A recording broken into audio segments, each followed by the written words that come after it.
Hello, welcome to HeadyRemarks. Today is July 1st, 2023, and this is the time episode. Oh, crap.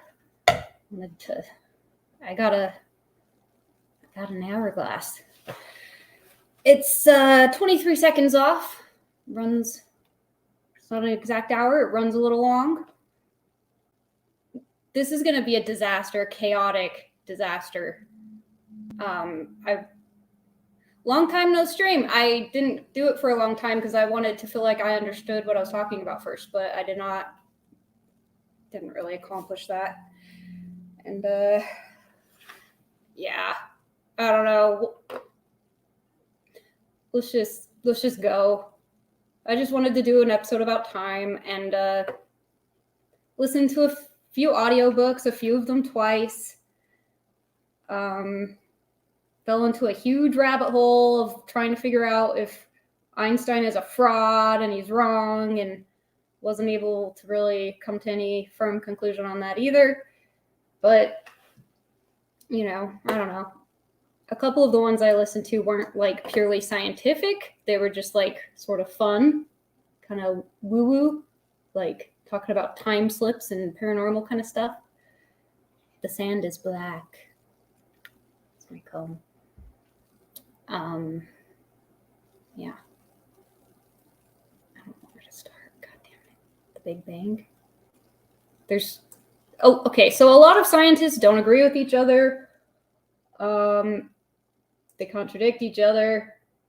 Like, for instance, I just wanted to get this over with because I'm so tired of trying to think about thought experiments of clocks flying around and synchronizing clocks and just stuff that drives you insane if you keep thinking about it too long. But yeah, it's just kind of frustrating because just simple things like time dilation.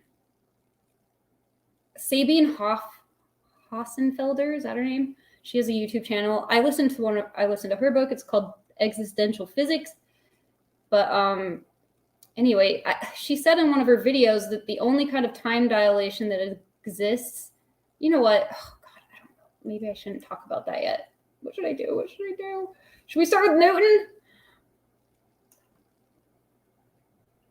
It started with the NASA thing, okay? So I just, what's that movie? Interstellar.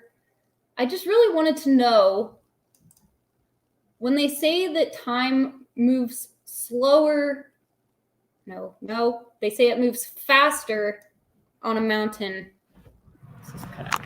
There's my AC. They say that time moves faster on a mountaintop than elsewhere. They also say it moves faster. No, they say it. God damn it. See, I get confused. There's this twin experiment, right, where they had one twin in outer space flying around, and his twin brother was on Earth. Let me just find it. Twin paradox. Scott and Mark Kelly. Okay, let's start here because that's where it all started. Copy link. Very confusing. New tab. Let's just start here.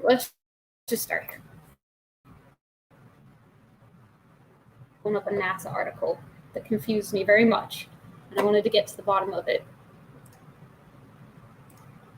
And I didn't. There it is. Okay. So,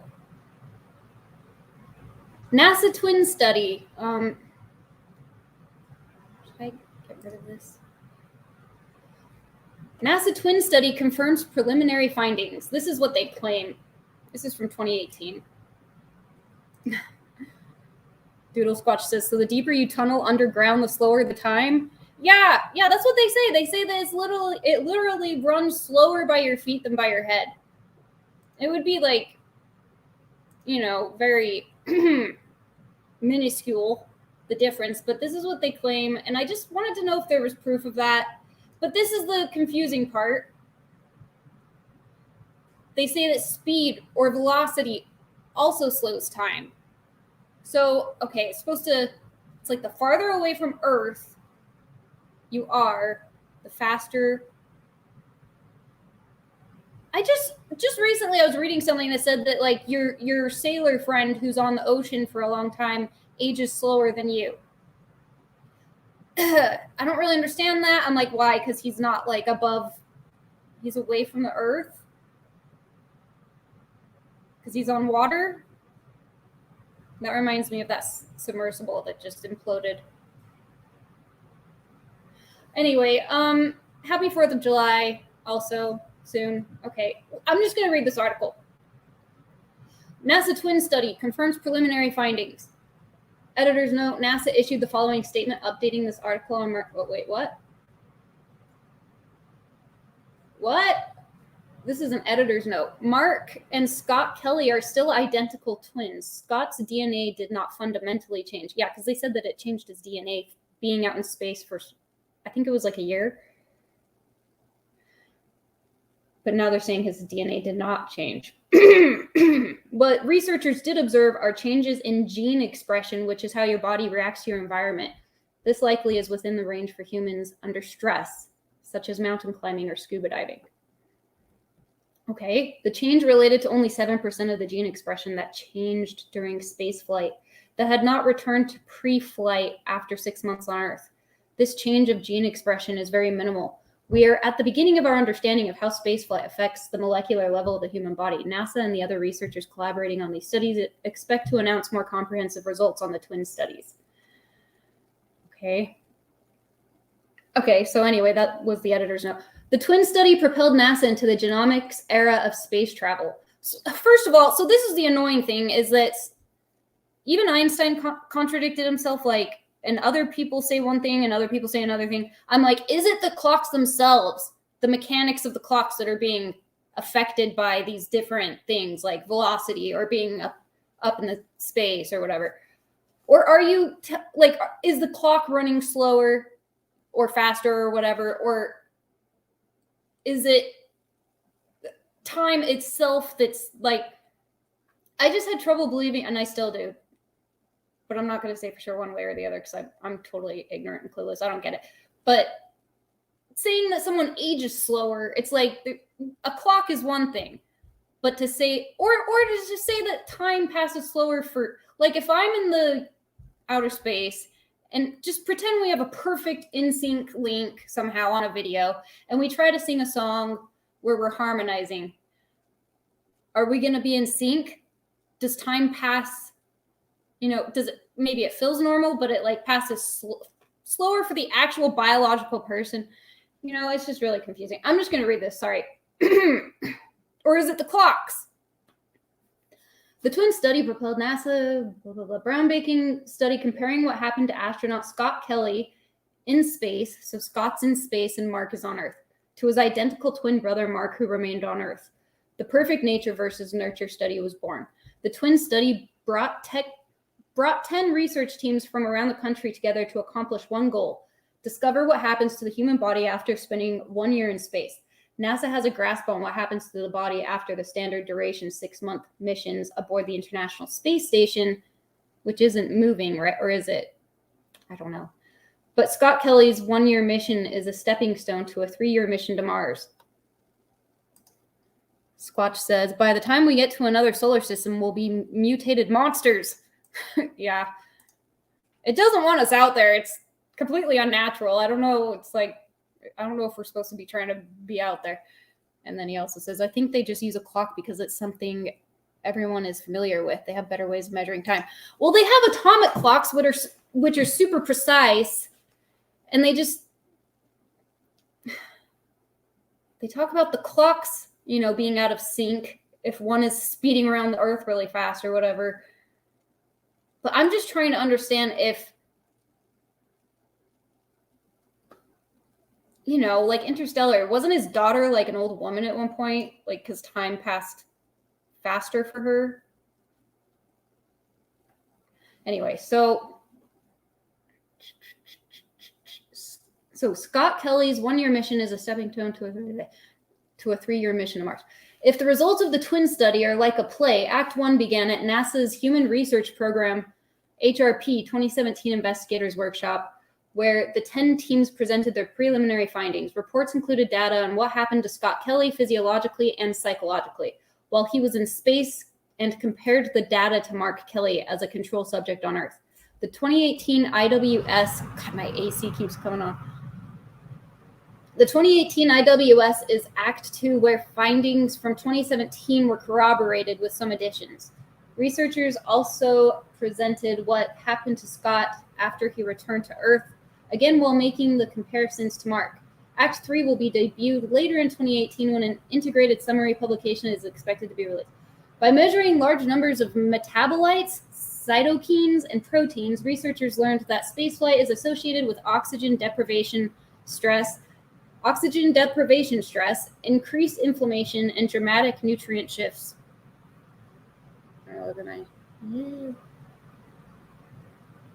That affect gene expression. After returning to Earth, Scott started the process of readapting to Earth's gravity. I still don't know what gravity is. Most of the biological changes he experienced in space quickly returned to nearly his pre-flight status. Some changes returned to baseline within hours or days of landing, while a few persisted after 6 months. Scott's telomeres, which I guess are end caps of chromosomes that shorten as one ages, actually became significantly longer in space. So he's younger when he gets back, they're saying. Because of his telomeres? Okay. While this finding was presented in 2017, the team verified this unexpected change. I mean, twins aren't born simultaneously either. So if this is just like a minute change, which one was born first? Maybe it'll say. Yeah, she was old when he got back. Yeah, I just have trouble believing. This. Telomeres are longer. Okay. Additionally, a new finding is that the majority of those telomeres shortened within 2 days of Scott's return to Earth. Okay, that's weird. Okay. Another interesting finding concerned what some call the space gene, which was alluded to in 2017. Researchers now know that 93% of Scott's genes return to normal after landing. However, the remaining 7% point to possible longer-term changes in genes related to his immune system, DNA repair, bone formation networks, hypoxia, and hypercapnia. Increasing mission duration from the typical 6-month ISS mission to 1 year resulted in no significant decreases in Scott's cognitive performance while in flight and relative to his twin brother Mark on the ground. However, because they say he's like, I think they said it'll probably say, it was like a matter of milliseconds younger that they said he was than his twin. Hi, Archie. I probably woke him up. Baby boy. However, a more pronounced decrease in speed and accuracy was reported post-flight, possibly due to re-exposure and adjustment to Earth's gravity and the busy schedule that enveloped Scott after his mission. For additional detail on preliminary findings, visit NASA Twin Study investigators to release an integrated paper in 2019. All of these findings are being integrated and summarized by the research teams. Researchers are also evaluating the possible impact that these findings will have on future space travel beyond low Earth orbit. The next step for Twin Study investigators is Act 3, as referenced above. An integrated summary paper will be published later this year. A series of smaller papers grouped by related research areas. I don't care. Jesus, what? The Twin Study has benefited. This is not. God damn it. What is this? This is not the article I meant to pull up. I'm sorry. Damn it. Where is it? Oh, God. It's already a disaster. Where is it?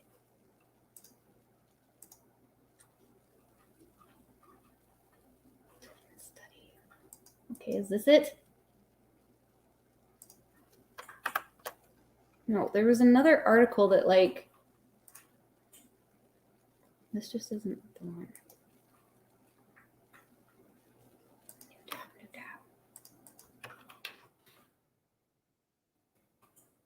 where it talks about, like, does a year in space make you older or younger? Oh, so annoying. Is this the one?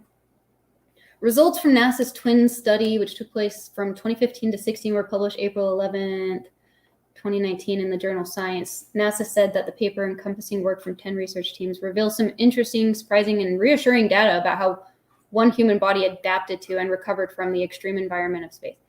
Daily life aboard the International Space Station moves fast, really fast, traveling at approximately 17,000 miles per hour. Okay, so it must, yeah, of course it's not just, it's traveling, okay. 17,000 miles per hour, 300 miles above the Earth, astronauts watch 16 sunrises and sunsets every day while floating around in a box with a handful of people they depend on for survival. One need look no further than Hollywood blockbusters like The Martian, Gravity, and Interstellar for futuristic visions of life beyond Earth as we venture longer and deeper into outer space. But what about the human body's response to real-life spaceflight? What are the health effects? Will space travelers age at different rates than those of us on Earth? Just how adaptable to the space environment are we? There they are. One has a mustache. Scott and Earth twin Mark, no longer identical? Certainly, these are concerns for NASA. How space travel and long-duration missions might change the human body, and whether those changes are permanent or reversible once astronauts return to Earth is largely unknown. The opportunity to explore these intriguing questions arose with identical twin astronauts Scott and Mark Kelly. In November of 2012, NASA selected astronaut Scott Kelly for its first one-year mission. At a press conference not long thereafter, it was Scott who hinted that this mission might provide the chance to compare the impact of space living on his body with his Earth-dwelling identical twin brother, Mark Kelly, who had also been an astronaut and former Navy test pilot. Remarkably, the Kelly twins were individuals of similar nature, genetics, and nurture environment, and so the perfect space experiment was conceived, featuring space twin and Earth twin as the stars. Scott would spend a year in space aboard the International Space Station while his identical twin brother Mark would remain on Earth. The NASA's twin, oh God, get to it. God damn.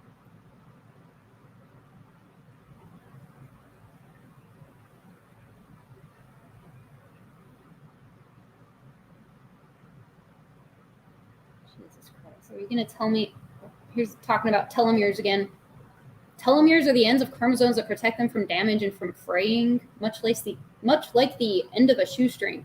Telomeres are critical for maintaining chromosome and genome stability. Naturally shorten as we age.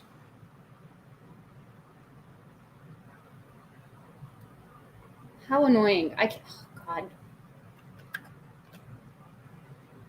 Where? I swear to God.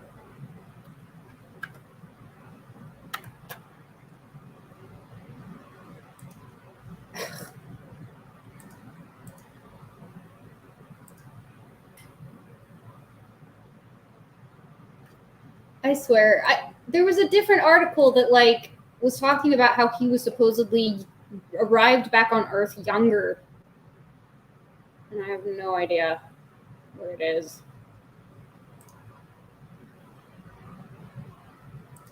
Is this it? Twin study. NASA's twin study results.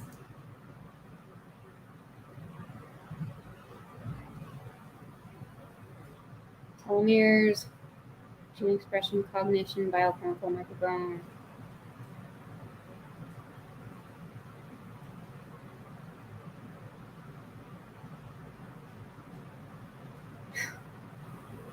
I'm so bad at this. I'm just so bad at this. It was like 500 microseconds is what it said. It was something like that.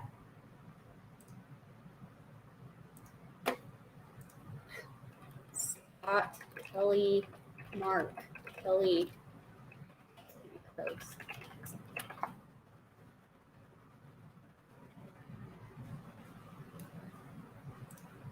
Okay. Oh, what did I just see? Einstein's time dilation spread age gap for astronaut Scott Kelly and his twin. Okay. I Albert Einstein's theory of special relativity holds that time moves more slowly for objects in motion compared to a stationary observer. And experiments have borne out this prediction. This time dilation is most dramatic and noticeable at relativistic speeds, but the effects manifest even at the much lower velocities experienced by bodies in Earth orbit. So whereas I used to be just 6 minutes older, so he started out older, he was born first. Now I am 6 minutes and 5 milliseconds older, Mark Kelly said. Hold on. Okay, the one on Earth started out older, and now he says he's 5 milliseconds older. So he was the older one already. Now he says it's just 5. I'm like, really, 5 milliseconds? You're able to? I just kind of have trouble believing that they're able to actually prove that. It's just, I don't know. Mark Kelly is also a former NASA astronaut. He logged 54 days in orbit over the course of the space shuttle mission. Okay. So if 10 years, okay, so this part's weird. Mark, the one who was on Earth, goes, so if 10 years from now, I look like I'm 60. Oh, okay. So they're like, Mark, my God, this is horrible. Scott Kelly's greater exposure to space radiation could end up aging him prematurely, Mark joked. So if 10 years from now, I look like I'm 60 and he looks like he's 80, you'll know what happened, Mark said. The brothers are 52. Mark got Botoxed, is what happened. Scott shot back, drawing a laugh from the audience.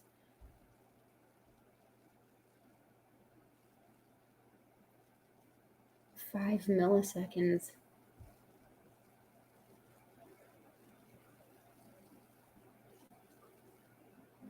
Does that match what would have been predicted by special relativity? I don't know. It just seems so minuscule that it's like hardly even matters, and I just almost don't believe it.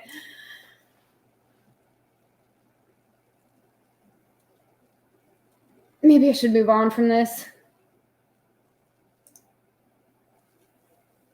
I have a bunch of pictures open too for some reason. Yeah. God, this is so horrible. Yeah, I really kind of got carried away with trying to debunk relativity, which was a waste of time because I don't understand it in the first place. You got to understand what it's supposed to, I mean, I kind of do, but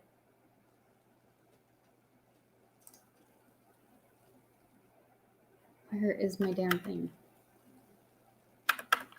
Okay, so I don't know. Maybe I can go somewhere more entertaining.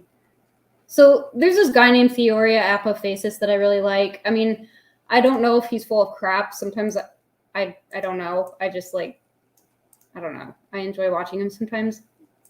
Maybe I should do that. This is him defining time. I hope he doesn't get mad at me doing this. I do recommend watching him, but I did find a website that was like totally devoted to like saying that he was like wrong about everything. I just don't even know, but hold on. Share. Oh, they already have share audio, so like, that's good. They kind of updated some stuff. Okay. Defining time by knowing what it actually is. Is time travel possible? That's actually kind of what I was trying to figure out, was if time travel is possible, but okay, I hope you can hear it. Do I have my volume up? Yes. Oh crap, hold on. I put my earbuds in. God, this is gonna be like 4 hours long, I swear.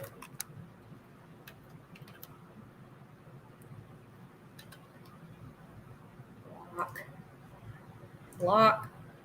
Okay, play.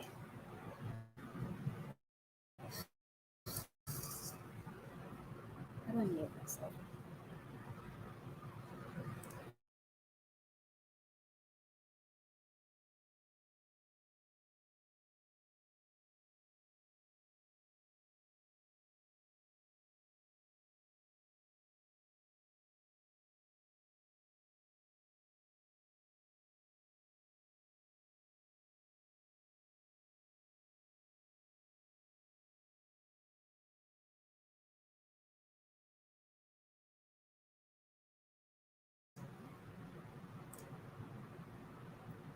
What was that book you just held up? I read one called From Here to Eternity by Sean Carroll.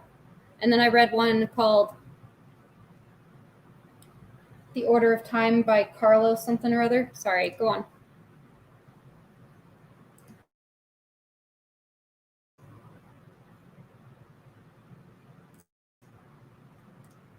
Gravity is a stress on the body, even at a genetic level that we take for granted.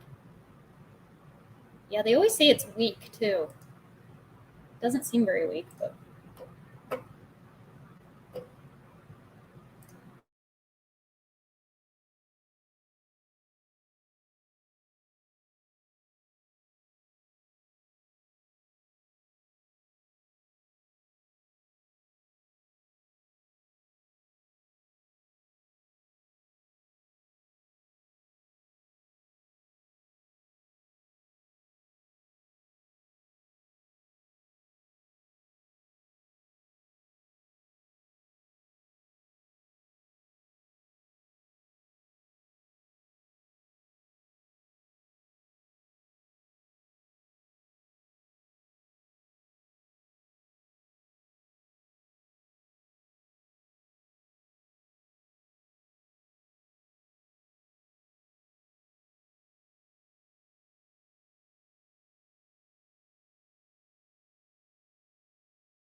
Squatch says he ain't staying for a 4-hour talking about jive-ass gravity while Paris is burning. Yeah, France is being destroyed right now by, like, angry... It's like they're having their George Floyd moment, I guess. Because the cops killed a guy fleeing the police.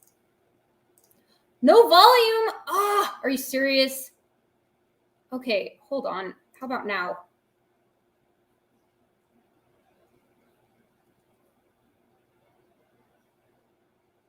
Damn it.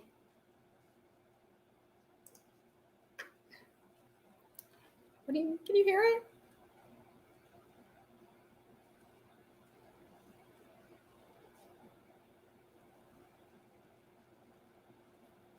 Can you hear it now? I thought I was muting myself. Oh my goodness. I was not muting myself.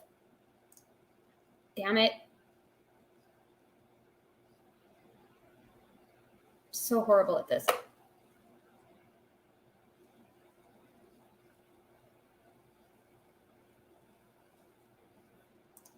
You still can't hear it? Damn it.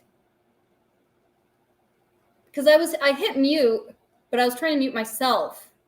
And I think I was muting him accidentally. But if you still can't hear it, share screen, share tab audio.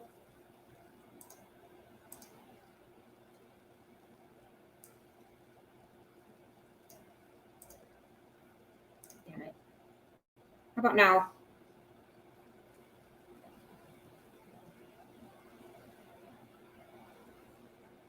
I don't know what magnetism is either.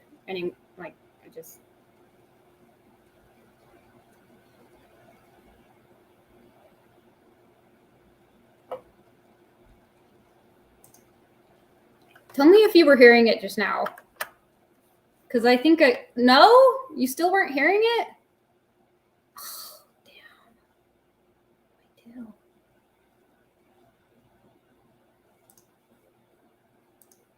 I don't know what to do.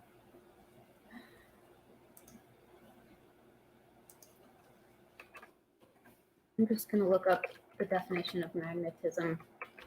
It's so horrible. I'm sorry.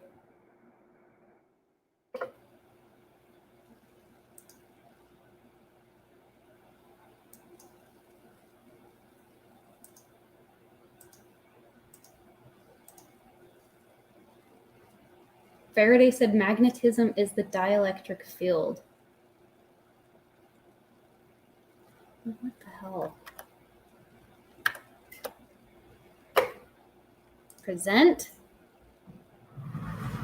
Share screen. New tab.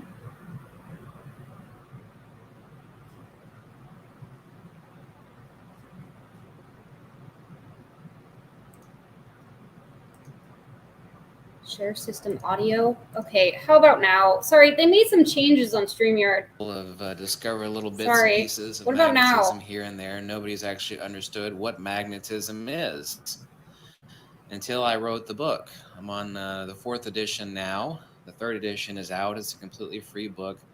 Let's talk about time travel, for example. We're not talking about science fiction here. We're talking about real reality. It is absolutely statable and irrefutable that since magnitude only moves in one direction, magnitude has one direction. That direction is magnitude, the loss of inertia. Yay, Force and motion only have one direction. As the ancient Indians said, you can never set your feet in the same waters ever again. In other words, if you walk in a flowing stream or a flowing river, you're only going to stick your feet in the same waters one time and one time only. Magnitude only has one direction. Now, as I've discovered, and yes, it was my discovery. Hold on.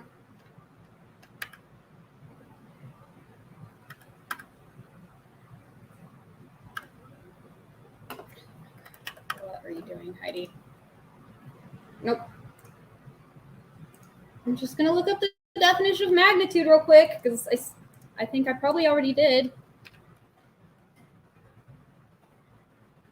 Magnitude or magnetism? What a mess. A force of attraction or repulsion. Oh, I guess I should have known that. That occurs through a magnetic field caused by the motion of electric changes within atoms. It is one of two aspects of electromagnetism. Magnets, or the magnetic fields created by moving electric charges, can attract or repel other magnets and change the motion of other charged particles. Magnets have two poles, called the north and south. I knew that. I swear I knew that. Okay, back to him. The phase shift, or what is specifically electromagnetic retardation, or what is polarized time, as discovered not that attribute, but its effects on living systems by Rawls and Davis, and countless hundreds of you people have actually duplicated the experiments that they did and which I showed you on YouTube. Just type in magnetism and seed growth, where you can get radically different results in plant growth and seed growth by exposing them to a different polarized portion of a coherent entity. The only thing that actually defines a magnet is field coherency. Within that field coherency, so the three things we can actually say definitively using retroductive logic and everything that I know about field theory, which is rather immense, and certainly so everything about magnetism. Oh, that sounds like a really egotistical statement. It is, however, true.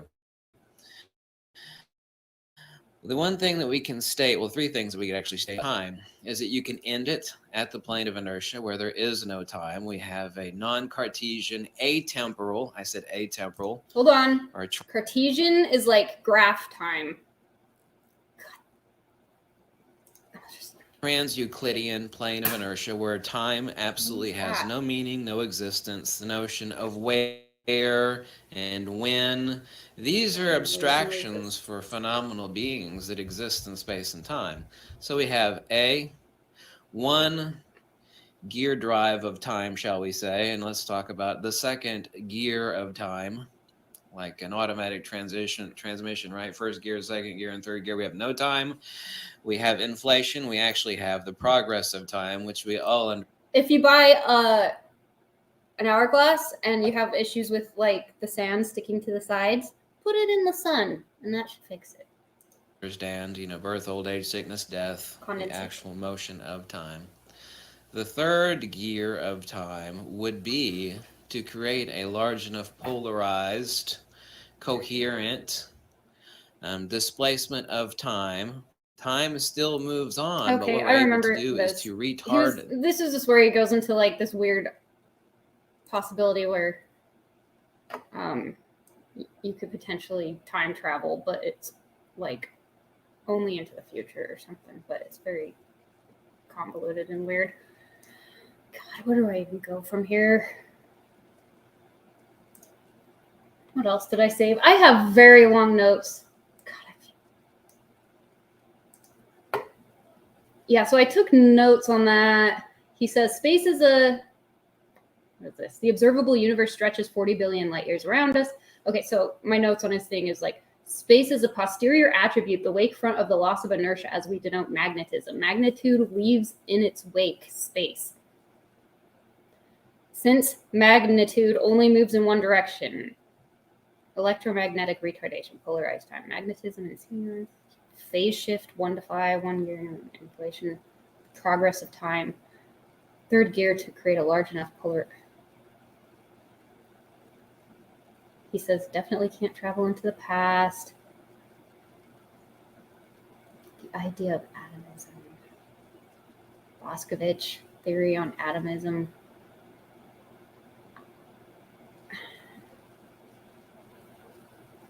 Time doesn't exist. There's people who say the only time that exists is now, and then there's other people who say now is what doesn't exist.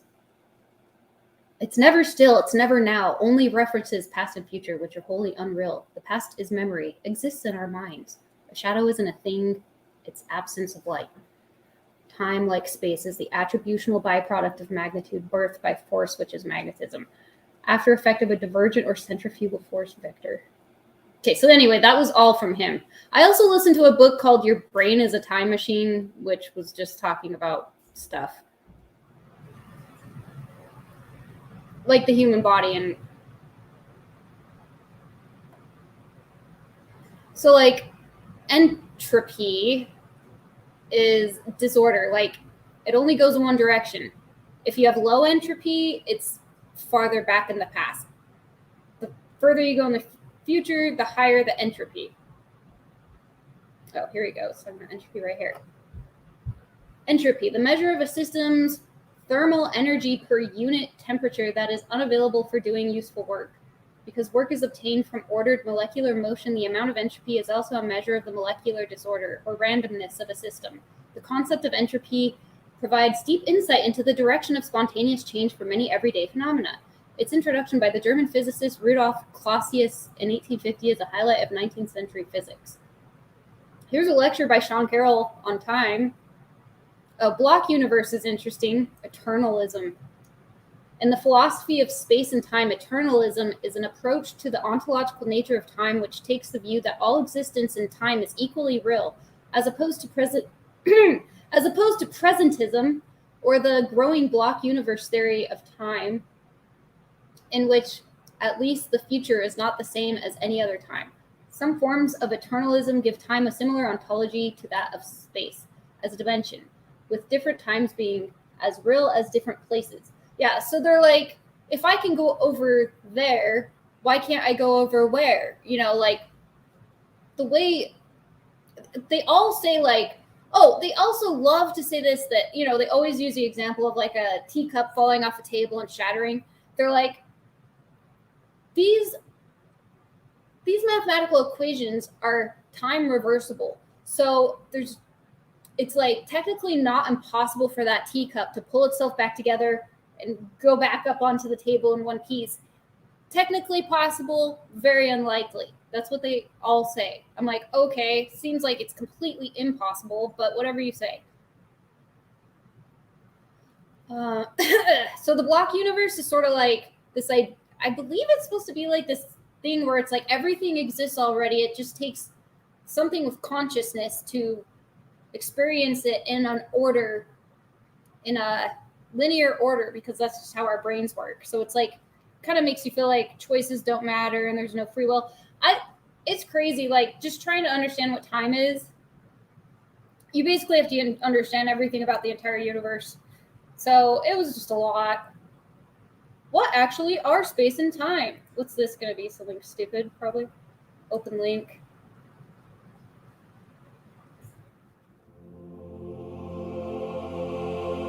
$100 trillion years from now, the last of a great civilization hides in the darkness. Oh, it's Throughout their glory days, their engineers planets and asteroids to construct an immense interstellar empire. But now, in the twilight of their time, all of this is long gone. Oh yeah, so All this is around another them, thing the that was universe confusing. is dying as the last of the stars are They going say out. that the universe is expanding, but also accelerating. They say that, is it the Mark Webb telescope? It was looking at like universes. It was contradicting Big Bang stuff. Oh my God, I don't know where to go. Like, I read a lot of stuff.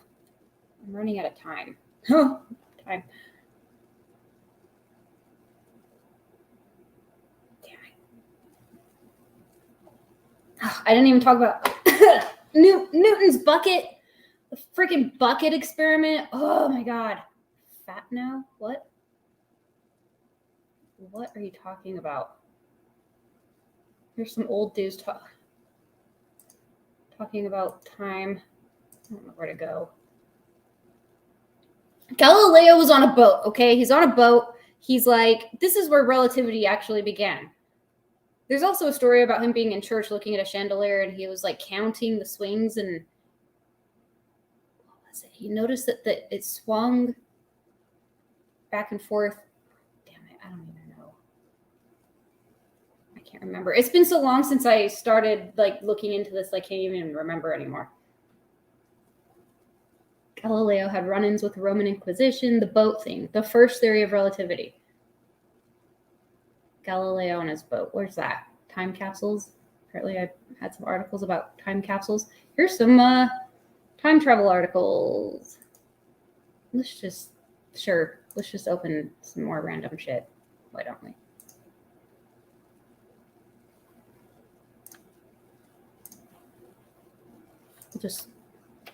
We'll just be totally chaotic about it, like always. Is time travel possible? Science says time travel is possible, but probably not in the way you're thinking. Is time travel possible? Short answer, yes. And you're doing it right now. Hurling into the future at the impressive rate of 1 second per second.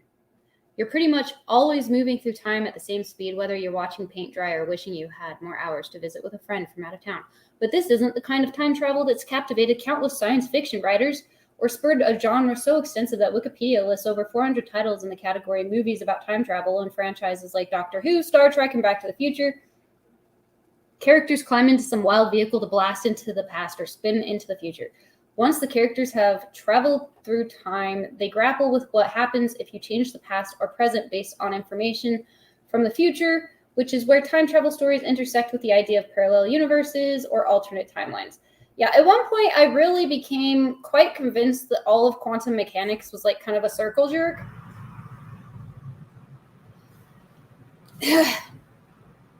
Einstein got rid of the ether. He said, do away with the ether. Space itself is being warped by gravity. And so as much as I refuse to commit to any claiming to know anything for sure, I will say it may just be semantics, but I do not think that that's an accurate. I think there's something. I don't think space is empty. So I will have a teeny bit of conviction about that. I don't think it's empty. I think that part was wrong.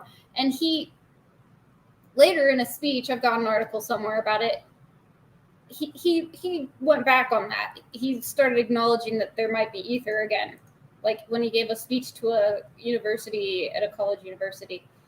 Later, anyway, although many people are fascinated by the idea of changing the past or seeing the future before it's due, no person has ever demonstrated the kind of back and forth time travel seen in science fiction or proposed a method of sending a person through significant periods of time that wouldn't destroy them on the way.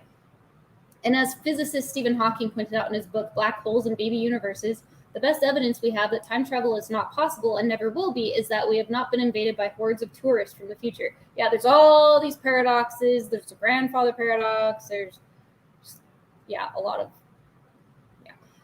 of, science does support some amount of time bending, though. For example, physicist Albert Einstein's theory of special relativity proposes that time is an illusion that moves relative to an observer.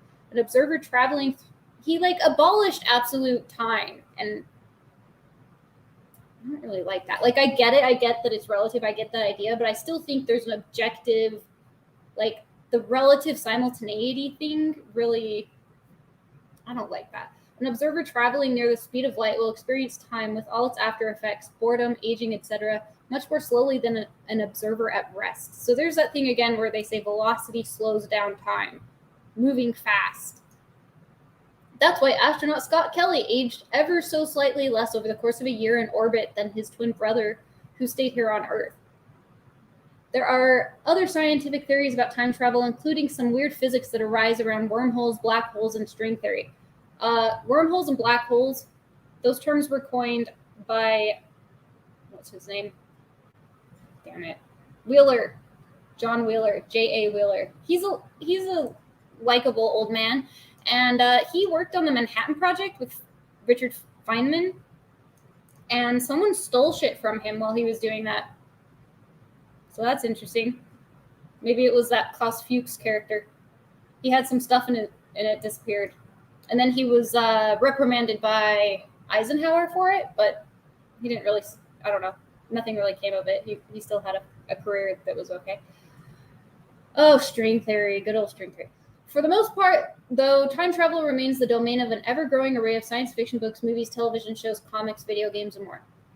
Einstein developed his theory of special relativity in 1905, along with his later expansion, the theory of general relativity. Okay, so general relativity is about like gravity and stuff, I believe, and then special relativity was the one about time. And one of them has flat space-time and one has bumpy space-time, whatever that means. So I have no idea. It has become one of the foundational tenets of modern physics. Special relativity describes the relationship between space and time for objects moving at constant speeds in a straight line. The short version of this theory is deceptively simple. First, all things are measured in relation to something else. That is to say, there is no absolute frame of reference. Second, the speed of light is constant. It stays the same no matter what, and no matter where it's measured from. And third, nothing can go faster than the speed of light. From those simple tenets unfolds actual real-life time travel. An observer traveling at high velocity will experience time at a slower rate than an observer who isn't speeding through space. While we don't accelerate humans to near-light speed, we do send them swinging around the planet at 17,500 miles per hour aboard the International Space Station. Astronaut Scott Kelly was born after his twin brother and fellow astronaut Mark Kelly. Scott Kelly spent 520 days in orbit, while Mark logged 54 days in space. The difference in the speed at which they experienced time over the course of their lifetimes has actually widened the age gap between the two men. So whereas I used to be just okay. And then they talk about GPS. So I actually got this movie called Einstein Wrong, and it's on Vimeo, and I don't know. It's all right. It's interesting, but the guy made the movie way too long by including all this irrelevant stuff about what was going on in his life while he was making the movie. But they claim that this GPS stuff is not correct. It's not using special relativity. Oh, and there's also all this stuff about Einstein possibly plagiarizing stuff. Could have been his wife. So I don't know. There's just too much information on this. I'm so sorry. This is bad. The difference that low Earth orbit makes in an astronaut's lifespan may be negligible, better suited for jokes among siblings than actual life extension or visiting the distant future. But the dilation in time between people on Earth and GPS satellites flying through space does make a difference. The global positioning system, they always cite this as proof of. I'm not saying one way or the other. And just by the way, I'm not a flat earther. God. I started getting, you start getting into that area. Although, what's his name? Neil deGrasse Tyson, I guess he said that the Earth is actually somewhat a little bit pear-shaped. So there's that. Helps us know exactly where we are by communicating with a network of a few dozen satellites positioned in a high Earth orbit. The satellites circle the planet from 12,500 miles away, moving at 8,700 miles per hour. According to special relativity, the faster an object moves relative to another object, the slower that first object experiences time. For GPS satellites with atomic clocks, this effect cuts 7 microseconds or 7 millionths of a second off each day, according to the American Physical Society publication. Then, according to general relativity, clocks closer to the center of a large gravitational mass like Earth tick more slowly than those farther away. So because the GPS satellites are much farther from the center of Earth compared to clocks on the surface, Physics Central added that adds another 45 microseconds onto the GPS satellite clocks each day. Combined with the negative 7 microseconds from the special relativity calculation, the net result is an added 38 microseconds. This means that in order to maintain the accuracy needed to pinpoint your car or phone, or since the system is run by the U.S. Department of Defense, a military drone, engineers must account for an extra 38 microseconds in each satellite's day. The atomic clocks on board don't tick over to the next day until they have run 38 microseconds longer than comparable clocks on Earth. Given those numbers, it would take more than 7 years for the atomic clock in a GPS satellite to unsync itself from an Earth clock by more than a blink of an eye. We did the math. If you estimate a blink to last at least 100,000 microseconds, as the Harvard database of useful biological numbers does, it would take thousands of days for those 38 microseconds shifts to add up. This kind of time travel may seem as negligible as the Kelly brothers' age gap, but given the hyper-accuracy of modern GPS technology, it actually does matter. If it can communicate with satellites whizzing overhead, your phone can nail down your location in space and time with incredible accuracy. General relativity might also provide scenarios that could allow travelers to go back in time, according to NASA. But the physical reality of those time travel methods is no piece of cake. Wormholes are theoretical tunnels through the fabric of space-time that could connect different moments or locations in reality to others. Also known as Einstein-Rosen bridges, or white holes, as opposed to black holes, speculation about wormholes abounds. But despite taking up a lot of space, or space-time, in science fiction, no wormholes of any kind have been identified in real life. The whole thing is very hypothetical at this point, Stephen Su, a professor of theoretical physics at the University of Oregon, told Space.com, sister site Live Science. No one thinks we're going to find a wormhole anytime soon. Primordial wormholes are predicted to be just 10, I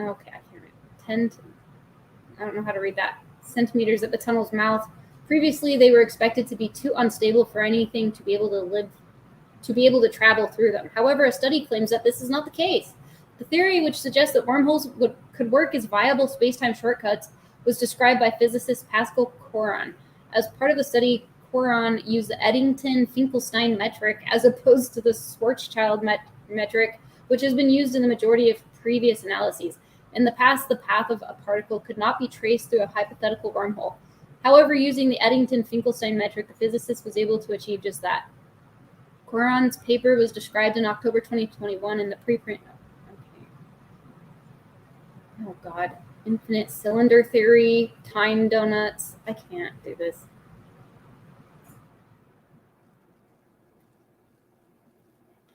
Okay, whatever. What else have I got here? Just tons of articles about into the past? How do I open the fucking thing? Just open. Open. Yeah, I watched Back to the Future. Time travel is theoretically possible, calculations show, but that doesn't mean you could change the past. Imagine you could hop into a time machine, press a button, and journey back to 2019 before the novel coronavirus made the leap from animals to humans. Oh, nice. Like, that's okay. What if you could find and isolate patient 0? Theoretically, the COVID-19 pandemic wouldn't happen, right? Not quite, because then future you wouldn't have decided to time travel in the first place. For decades, physicists have been studying and debating versions of this paradox. If we could travel back in time and change the past, what would happen to the future? A 2020 study offered a potential answer. Nothing. Events readjust around anything that could cause a paradox, so the paradox does not happen. Germaine Tobar, the study's author, previously told IFL Science. Tobar's work, published in the peer-reviewed journal Classical and Quantum Gravity in September 2020, suggests that, according to the rules of theoretical physics, anything you tried to change in the past would be corrected by subsequent events. Put simply, it's theoretically possible to go back in time, but you couldn't change history. There's the grandfather paradox. Physicists have considered time travel to be theoretically possible since Albert Einstein came up with his theory of relativity. I'm going to go with no. Do you realize that we're moving through space. So if we're supposed to, it's not like you're just able to go back in time. You would be having to travel. You'd have to move the entire Earth. Oh shit. Back to where because we're flying through space. So you'd have to like move the entire back to that spot in space. You know what I'm saying? It's like, you're not just traveling in time. It's like a physical thing too. It just seems impossible. I think this is silly. I feel like we made a wrong turn at some point with this stuff. And I really think it could be the double slit experiment. I think that they might have really kind of fucked up. What is this? Relativity debunked in 5 steps by Radwin and Kassir. Yeah, I also read a book by a guy back in the day who, said that Einstein was full of crap. Apparently there are a lot of people saying that. Einstein was kind of pushed. Like, he's long dead, but he makes more money dead than John Lennon. There was like, I think something expired so that they're not like, it was something called Hebrew University that was like kind of always protecting his memory because, well, maybe, I won't assume why, but they did make money off of him. And, he's very recognizable. Like, everyone knows who he is. He's got the crazy hair. And he was sort of like really marketed forcefully. I don't know. I started thinking he might be like, I can't. We got math. I'm just going to X out of that. I'm not even going to look at that. Oh, look, it's pictures of Father Time. He's always carrying an hourglass. And sometimes he has, I don't know what that is. Sometimes he's got this big thing. Kronos!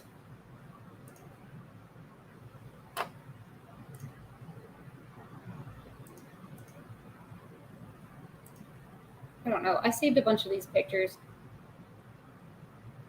What is that called? A save? I can't remember words. All the time. This one's kind of cool.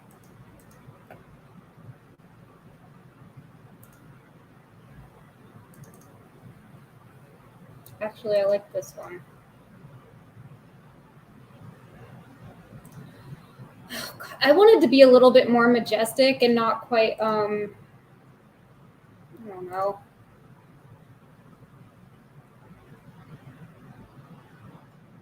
Talking about more interesting thing than just the science and crap, but here we are. Okay, here's this movie that I,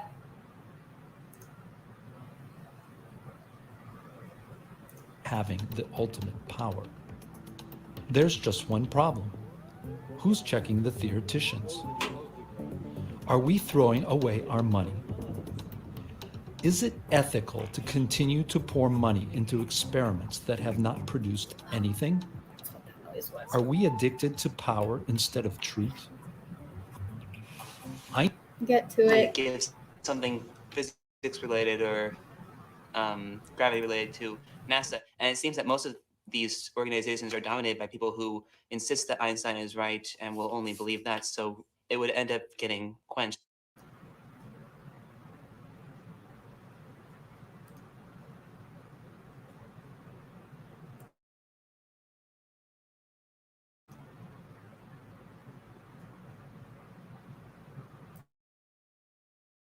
By all the physicists, who believe that Einstein was correct and will refuse to accept this new theory. It's just pretty hard because so many people accept Einstein's theories. You're going to get a lot of other people thinking you're out of the box or crazy, but he's really just trying to propose a new theory. I just got my hair done, folks. What about Einstein's hair? What does this represent to most people? His hair meant that he was smart because he was too busy working on equations to comb his hair. I think Einstein's hair just represents how abstract his thinking was, and how much he didn't conform, and how much he didn't really care about society's norms. I'm going to set this guy down. And of course, who is this? You know, right? You may answer it now or at any time during this message. I think I called about 21. Yeah, so this is that movie called Einstein Wrong, The Miracle Year. This is where they go and talk to people at like a particle accelerator. Then I'm going to get voicemail. Hello, this is Susan Lopez. You've reached the Biological and Physical Sciences Department. Calling about a documentary film that I've been involved in for the last couple of years as a layperson dealing with Einstein's theory of relativity. And what we're looking for is someone to talk to me as a layperson about Einstein's theory of relativity. Okay, I'm going to try another one. Get to the thing. Wrong, the miracle year. I know there's been a lot. I think Stanford it's because Linear I'm not a Accelerator physicist, Center. but this is the miracle year, and this is the year they're celebrating Einstein. And there are a number of physicists out there that think that Einstein's theory is wrong, general and relativity. So I think that's the reason She meant that they general and declined special. 5 days before we were supposed to be here. Prior to that, it was okay until they got on the internet, as David was saying. So that's the reason. I didn't think about that before. I would like to have seen it, whether you agree with it or not. It would have been nice of them to let us come in. It was not in their best interest to have us film inside. So we headed outside on a hill overlooking the accelerator.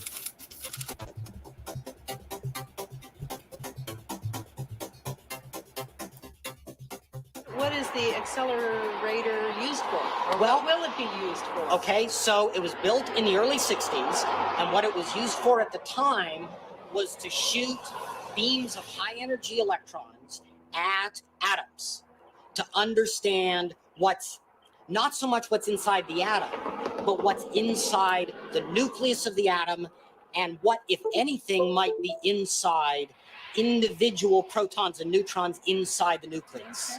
Not only do we not have any experimental data for this increase in mass with motion, but if you actually try to do a real practical calculation of relativistic kinematics, the kind of thing we do on millions of events that we analyze every day in my experiment, changing the mass because of the motion of the particle doesn't work right. Wait a minute. Did he just say they don't observe mass increase in particle accelerators? Changing the mass because of the Okay, so that's another thing that is weird. E equals mc squared says that the faster an object goes, its mass increases.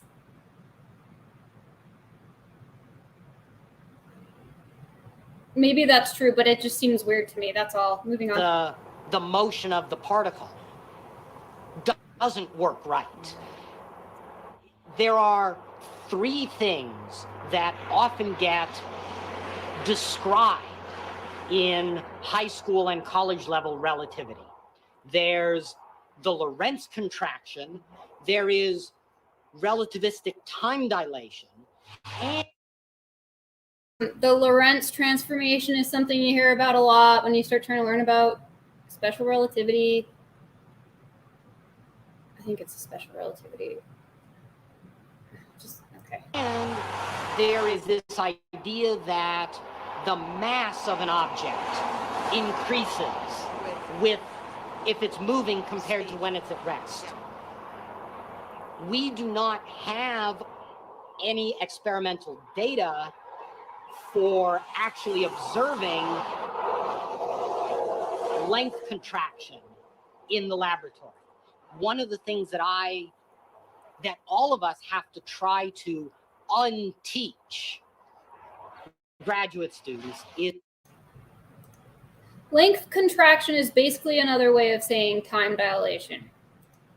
this conception that, oh, the mass depends on the velocity. No, mass is something that the particle carries along with it. Einstein's theory of special relativity says three things happen to you as you approach the speed of light. Mass increases, time slows down, and length contracts. If one are wrong, all three are wrong. This means every time a particle accelerator or atom smasher is fired, it disproves Einstein's theory of special relativity. Don't take it from me. Take it from an authority on the subject.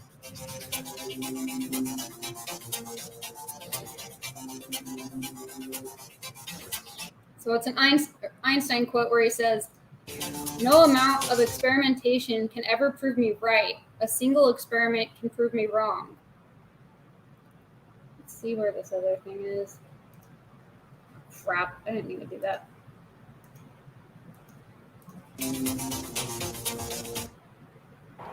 From an authority on the... The classic one we talk about is the twin paradox. You would expect in... Okay, so from what I understand, that guy who wrote the book about Dingle, his name's Herbert Dingle, he said that according to special relativity, both clocks are slower than each other, and that's not possible. So there are things that are just not possible going on.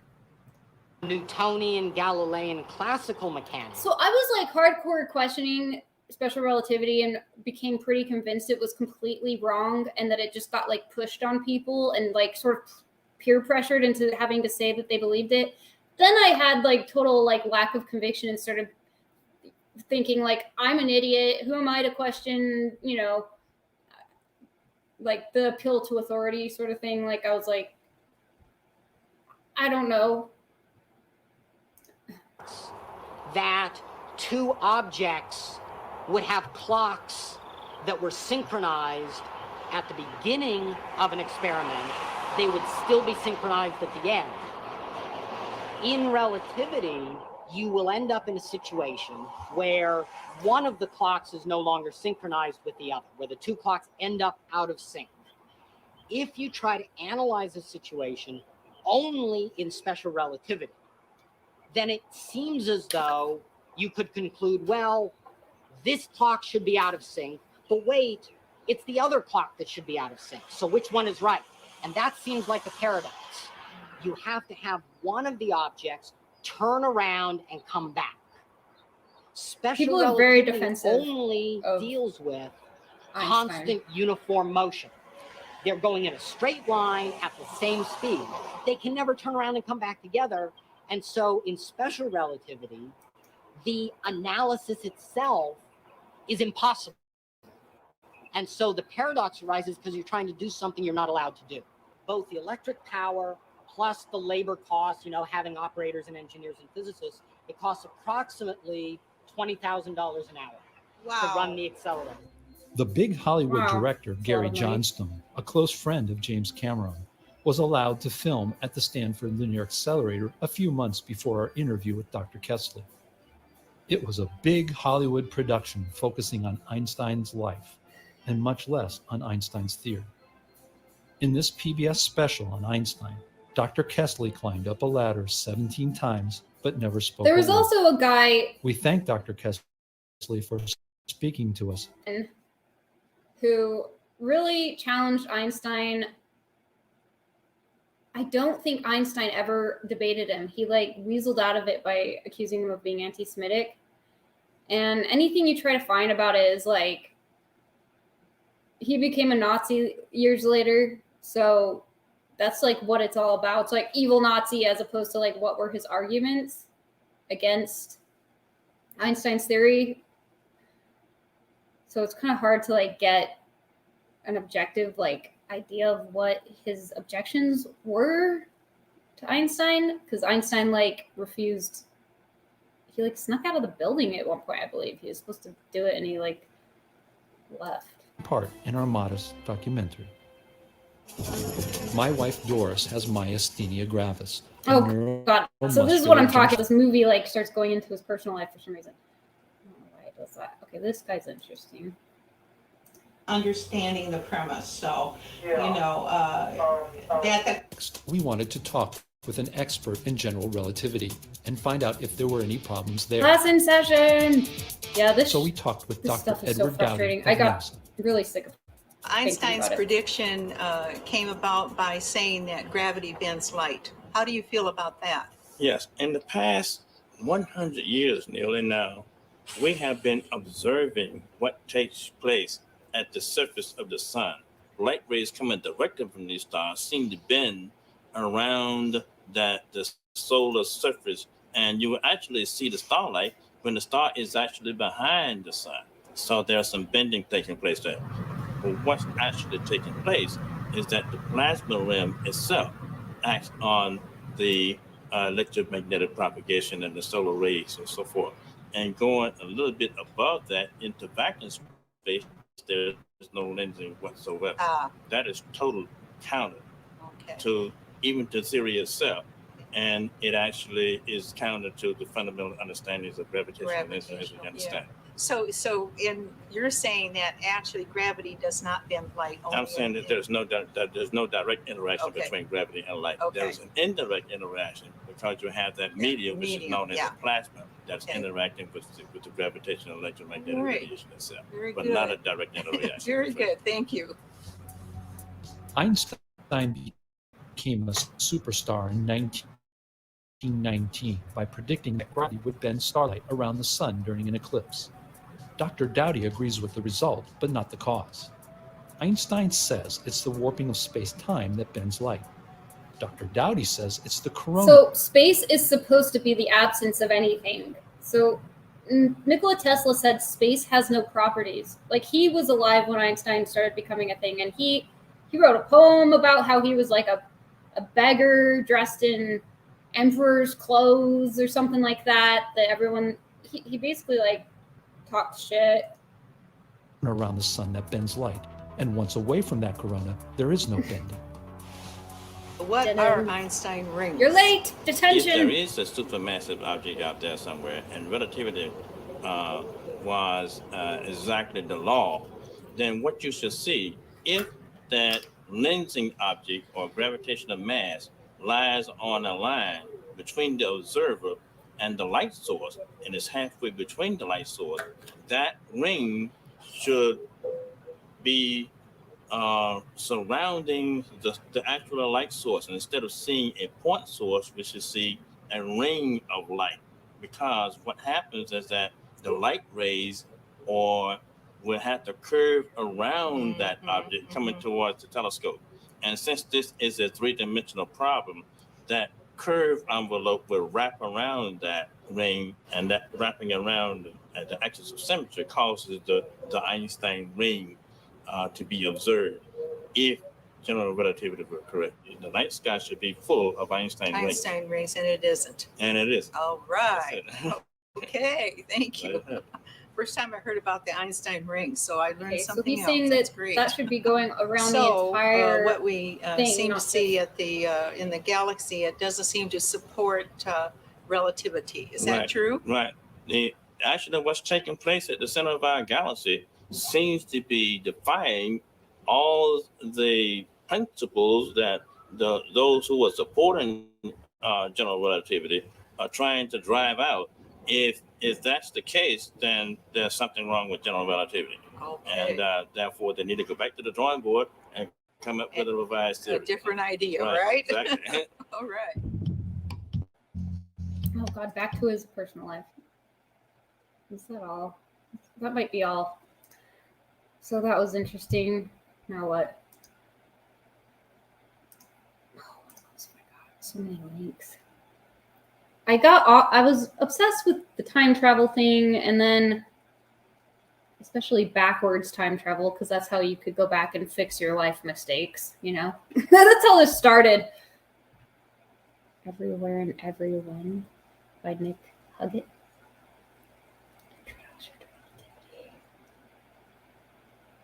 Time travel in the multiverse. Adam Krigler talking about time travel, Terence McKenna on time travel.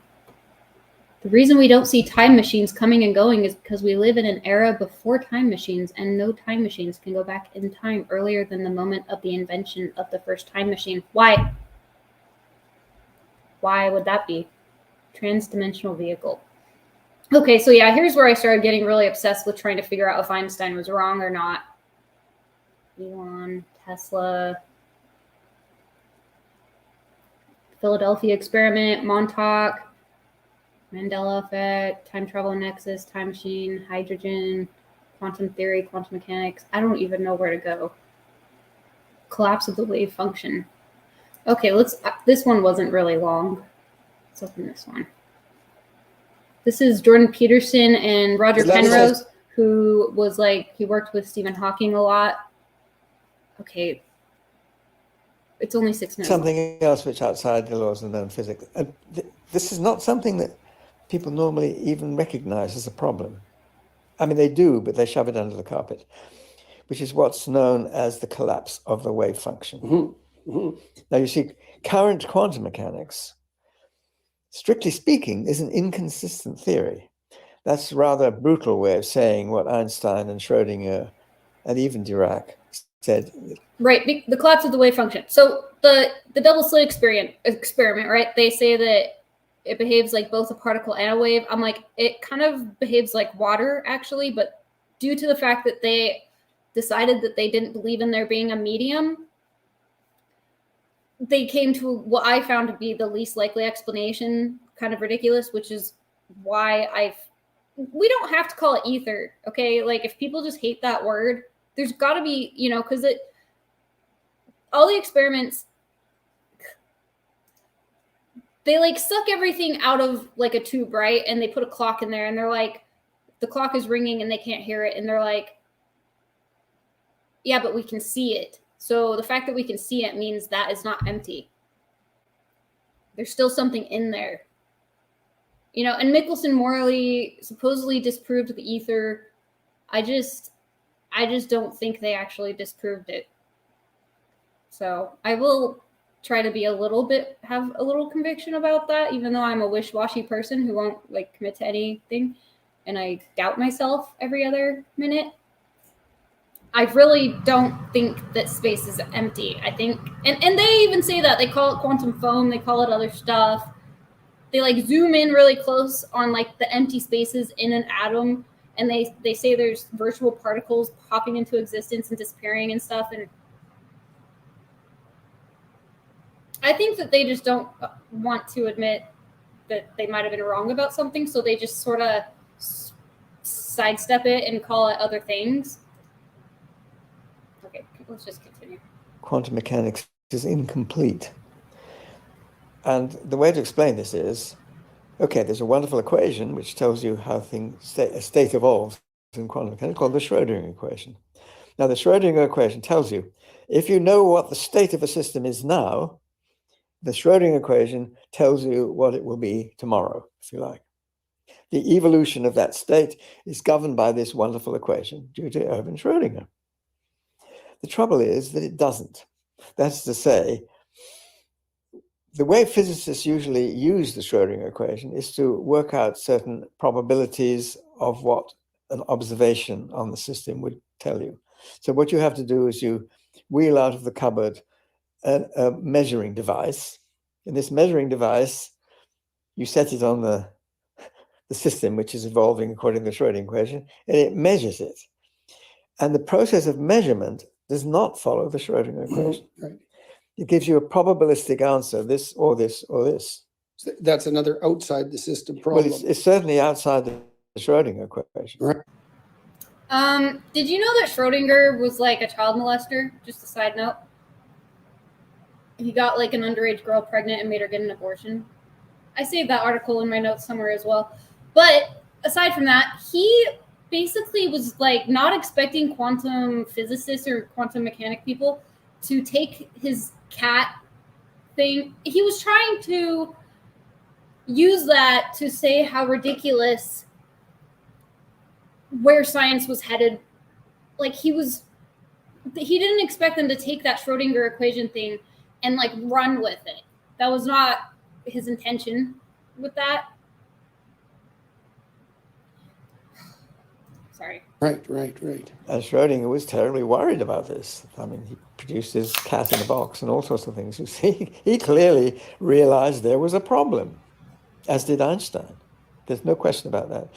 Some others didn't. Well, they took a different view. They said, look, we don't understand the theory well enough. And that's more that we're saying. Where Schrodinger was not saying that. He was saying we understand it well enough to see that that's not the way the world operates. When you make a measurement on the system, it does not follow the Schrodinger equation. And that's what people understand about quantum mechanics. But it's a sort of vague set of rules about, it doesn't tell you what constitutes a measurement. Right. That's the trouble. Right. Yeah, that's a big trouble. That's the big trouble. Yeah. They say if you do a measurement, then it just becomes probability for what this or that or the other.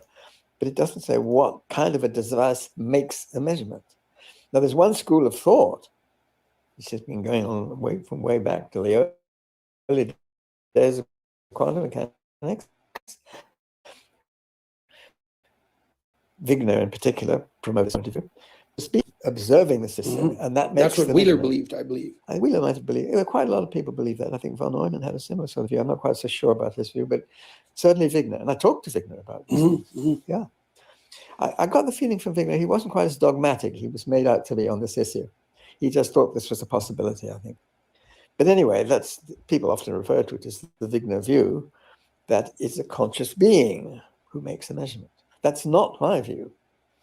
My view is that it's almost the opposite of that view, that there is an objective physical process which deviates from the Schrodinger equation, in which the state does collapse so that it becomes one or the other with certain probabilities. Yeah, so that Theoria Apophasis guy, the bald guy on YouTube, he says there is no duality in nature. The unintuitiveness of saying that light is a particle and a wave is like that's kind of where we fucked up or something, basically, trying to say that it's both. But this has to do with when gravity is brought into the picture. And there's reasons for believing this. I don't want to go into that. But there is reason. I'd like you to basically, I believe that you're not going to get that wave-like function without a medium, without an ether, or whatever you want to call it. If you would be willing to, because I'm very well. It's a very clear mathematical calculation. There's not a question about it. It's a question of what you do with it. You see, and what you do with it, according to me, is to say, okay, it tells you that this system has a lifetime, and it will, in that lifetime, become one or the other, without a measurement.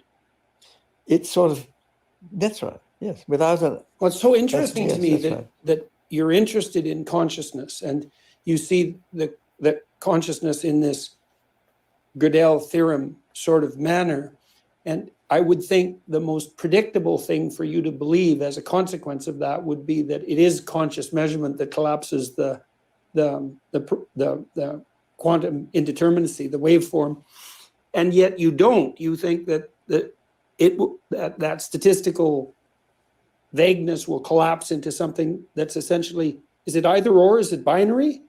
Is it 0-1, the collapse? No, you mean no, there's a probability it'll do one. Right, right. But when the probability collapses, well, if it's a two-state system, you see, you might have an object which is in a superposition of here and here. Yeah.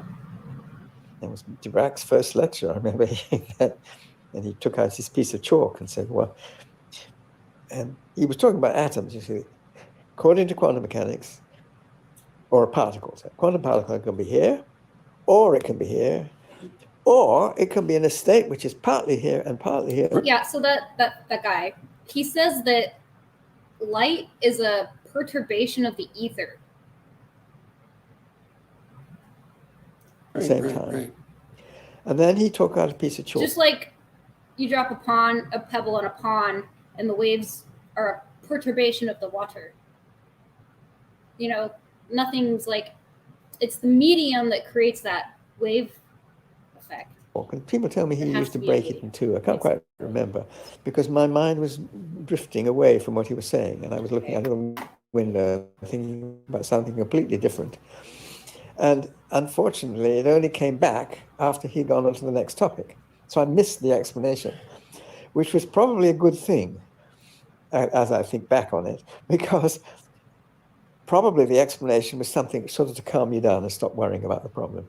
I suspect it was something like that. So you don't think that a conscious observer per se is necessary to collapse the waveform? Absolutely. That is what I don't, I mean, I'm agreeing with you. Yeah. I don't believe that, yes. But you do think that, if I'm not mistaken, that the presence of an observer in the universe, that is to say, that, or the observation of the universe by us, is that true to say is fundamental to the universe? Not really. Okay, so he's the guy, Theoria Apophasis, says that you have to understand what light is in order to understand the dual slit experiment. There is no duality, there is no paradox in nature. What does he say? Longitudinal waves consist of compressions and rarefactions. Compressions are regions where particles are closest together, while rarefactions are regions where particles are furthest apart. When a tuning fork vibrates in the air, the layer of air adjacent to the prong undergoes compression to squeeze the air molecules together. When the prong springs back in the opposite direction, it leaves an area of reduced air pressure, which is rarefaction. A succession of rarefactions and compressions make up the longitudinal wave motion that emanates from an acoustic source. The distance from one location on the wave to the next corresponding location is called the wavelength. So everything is like light. Everything is light. I mean, microwaves are light. Gamma rays are light. It's all different types of light. And it moves in a wave-like way. And God, I wish I could find the video. I just have too much stuff on here. Where do I start getting obsessed with that? I have a video. I don't even. God, I'm so disorganized. I have to do something better. I'm not good at this. I had a really good video on basically just show chronovisor. That's something else that's weird. There's a guy who was in a coma and claimed to have traveled to the year 3906. Time travel claims and urban legends. I don't even know. Project Pegasus. Project Looking Glass. Oh, the Woolwich Foot Tunnel anomaly. That was kind of interesting. But that's just...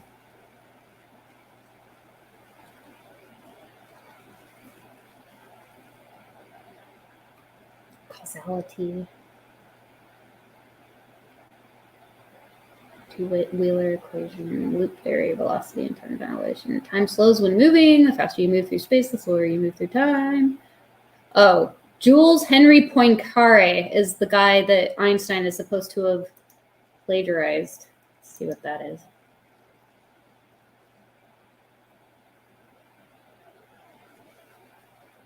Is he a thief, a liar, and a plagiarist?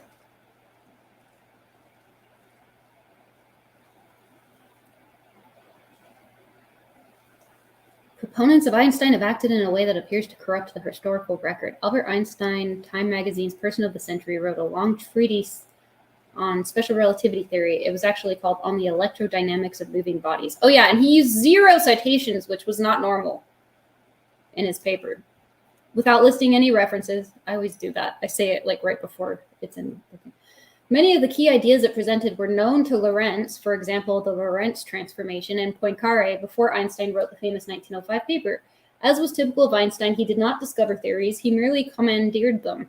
He took an existing body of knowledge, picked and chose the ideas he liked, then wove them into a tale about his contribution to special relativity. This was done with the full knowledge and consent of many of his peers, such as the editors at Annalen or Der Physik. The most recognizable equation of all time is E equals mc squared. It is attributed by convention to be the sole province of Albert Einstein. However, the conversion of matter into energy and energy into matter was known to Sir Isaac Newton. Okay, so it is saying that energy is basically matter. gross bodies and light are convertible into one another. The equation can be attributed to S. Tolver Preston, because I was talking to someone about that, because I was like, if energy or matter or both, I forget, can neither be created nor destroyed, what's supposed to be happening in a black hole? I was like, isn't that like violating that? If they're, anyway. The equation can be attributed to S. Tolver Preston, to Jules Henry Poincaré, and to Olinto di Pretto. And I'm not entirely sure that the speed of light is constant either. So there's also that. Since Einstein never correctly derived E equals mc squared, there appears nothing to connect the equation with anything original by Einstein. Arthur Eddington's selective presentation of data from the 1919 eclipse so that it supposedly supported Einstein's general relativity theory is surely one of the biggest scientific hoaxes of the 20th century. His lavish support of Einstein corrupted the course of history. Eddington was less interested in testing a theory than he was in crowning Einstein the king of science. The physics community, unwittingly perhaps, was engaged in a kind of fraud and silent conspiracy. Oh, this is the byproduct of simply being bystanders as the hyperinflation of Einstein's record and reputation took place. This silence benefited anyone supporting Einstein. Science by its very nature is okay. How long is this? He was a plagiarist is basically what we're saying, but I'm not trying to just attack him. Oh yeah, Christopher John Bjerknes is referenced because he got really into that. The history of E equals mc squared. Who originated the concept of matter being transformed into energy and vice versa? It dates back at least to Sir Isaac Newton. Sir Isaac Newton. Brown made the following statement. Thus, whoever Brown is, thus gradually arose the formula E equals mc squared suggested without general proof by Poincaré in 1900. One thing we can say with certainty is that Einstein did not originate the equation E equals mc squared. Then the question becomes, who did?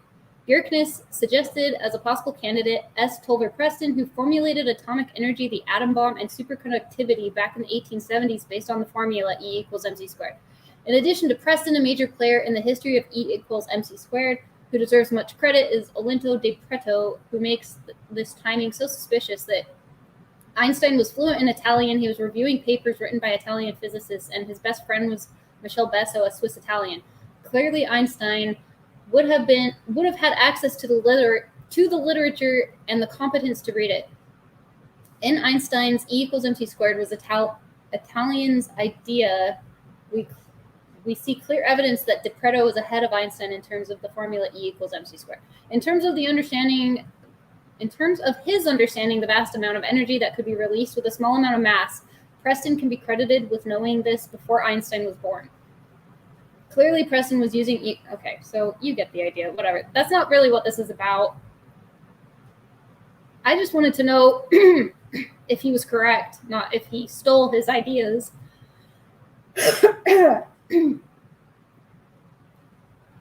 It could be that the only things that are incorrect are the weird things he added to it, like saying there is no ether. But who am I to say, Okay, whatever. You get the idea. What else have we got? Yeah, I listened to the audiobook, The Fabric of the Cosmos, Space, Time, and the Texture of Reality by Brian Greene. Oh, there's the Newton bucket again. Newton bucket. Oh, okay, let's look at, I think this is what I was looking for.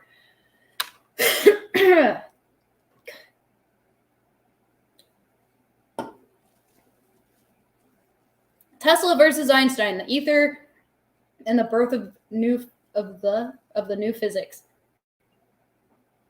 Nikola Tesla was an electrical inventor well known as a competitor of arch rival Tom Edison, where Edison's inventions included the light bulb, the microphone, and the telephone, and the phonograph. Tesla's inventions include fluorescent lighting, the AC hydroelectric power system, and wireless communication.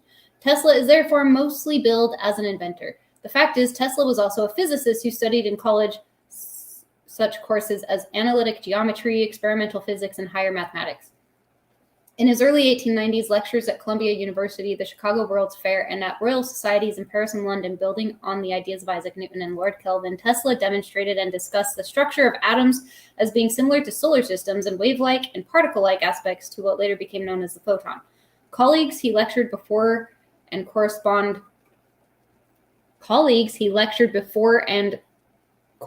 with included many Nobel Prize winners like Wilhelm. I don't care. Okay. Another idea which Tesla discussed was abandoned by modern physicists, and that was the concept of the all-pervasive ether. This led to a number of key differences between Tesla's view of the world as compared to that of Albert Einstein. Tesla disagreed with the findings of Einstein's theory of relativity in a number of ways. As far back as the turn of the century, Tesla thought that he had intercepted cosmic rays emanating from the sun that attained velocities vastly exceeding that of light. Okay, so yeah. In the last decade of his life, he also claimed that these cosmic rays could be harnessed to generate electrical power. Tesla also saw radioactivity as evidence of the material body absorbing energy as much as it was giving up. On a separate front, the inventor stated that the impulses transmitted from his turn-of-the-century Wardenclyffe wireless transmitting tower would also travel at velocities in excess of the speed of light. He likened the effect to the moon's shadow spreading over the Earth. It is very difficult to explicate the first two speculations concerning tachyonic, faster than light speed, cosmic rays, and radioactivity. However, with regard to the third claim, his suggestion that he transmitted energy at speeds in excess of the speed of light can be discussed from a variety of points of view. As the Earth has a circumference of roughly 25,000 miles and light travels at about 186,000 miles per second, one can see that it would take light approximately 1/7 of a second to circle the Earth. But does the Earth itself exist in its own realm that by the nature of its size transcends the speed of light? For example, does the North Pole interact/exist with the South Pole instantaneously? If so, in a sense, the theory of relativity is violated as nothing, accordingly, can travel faster than the speed of light. Yet the Earth's very electromagnetic unity belies that theory. I just want to hear about the ether. Concrete proof that relativity can be violated can be found in George Gamo's watershed book, 30 Years That Shook Physics. Gamow, one of the founding fathers of quantum physics, tells us that in the mid-1920s, Gutzschmidt and Uhlenbeck discovered not only that electrons were ortho-rotating, but also that they were spinning at 1.37 times the speed of light. Gamow makes it clear that the discovery did not violate anything in quantum physics. What it violated was Einstein's principle that nothing could travel faster than the speed of light. Paul Adrian Dirac studied the problem. Following in the footsteps of Hermann Minkowski, who used an imaginary number I, the square root of -1, to be equivalent to the time coordinate in space-time equations, Dirac assigned the same number I to electron spin. In this way, he was able to combine relativity. I don't care. Let's go to ether. This is a quote by Tesla.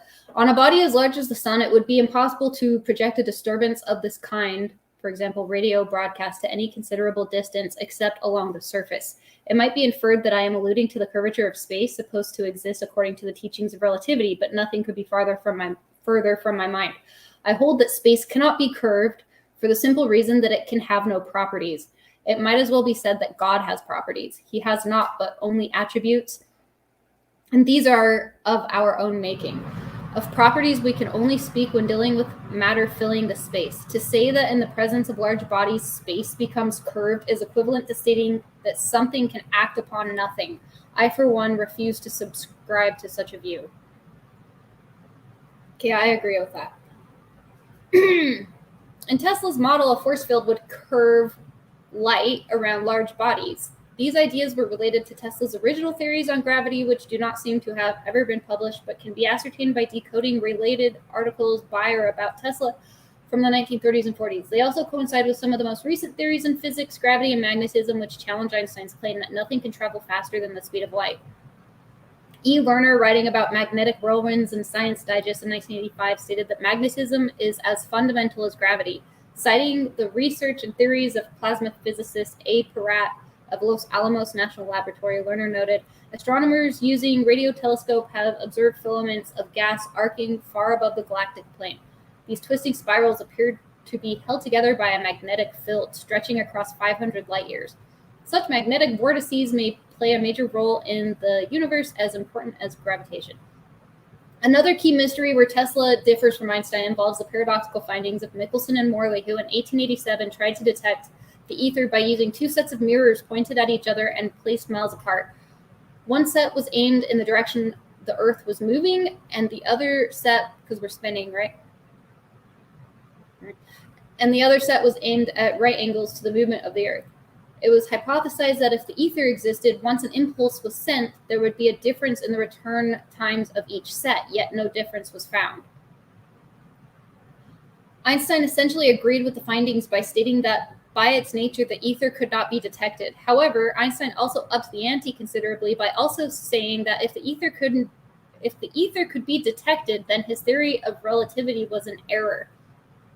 Einstein further stated that if light could travel like a particle, it would not need a medium, i.e. the ether, to travel through. Even though most of the great scientists of the day, such as Maxwell, Faraday, Kelvin, Fitzgerald, Lorentz, all accepted the obvious conclusion that there had to be a medium of transfer in space, for example, the ether, all of this was glossed over. This led to a generally accepted conclusion that the ether did not exist, and that is the situation today, a full century later. It would take Einstein 15 years before he addressed this glaring misconception, but the damage had already been done. In 1920, lecturing at the University of Leiden on the topic Ether and the Theory of Relativity, Einstein stated outright that the ether did exist, that it was necessary as a medium of transfer because light also had wave-like properties. He even wrote Lorentz to clarify this point. But by now, the damage had been done. This lecture received little notice. It was ignored in Roland Clark's watershed biography on Einstein, published in 1971, until the 20th and early 21st centuries evolved in such a way to dismiss entirely ether theory.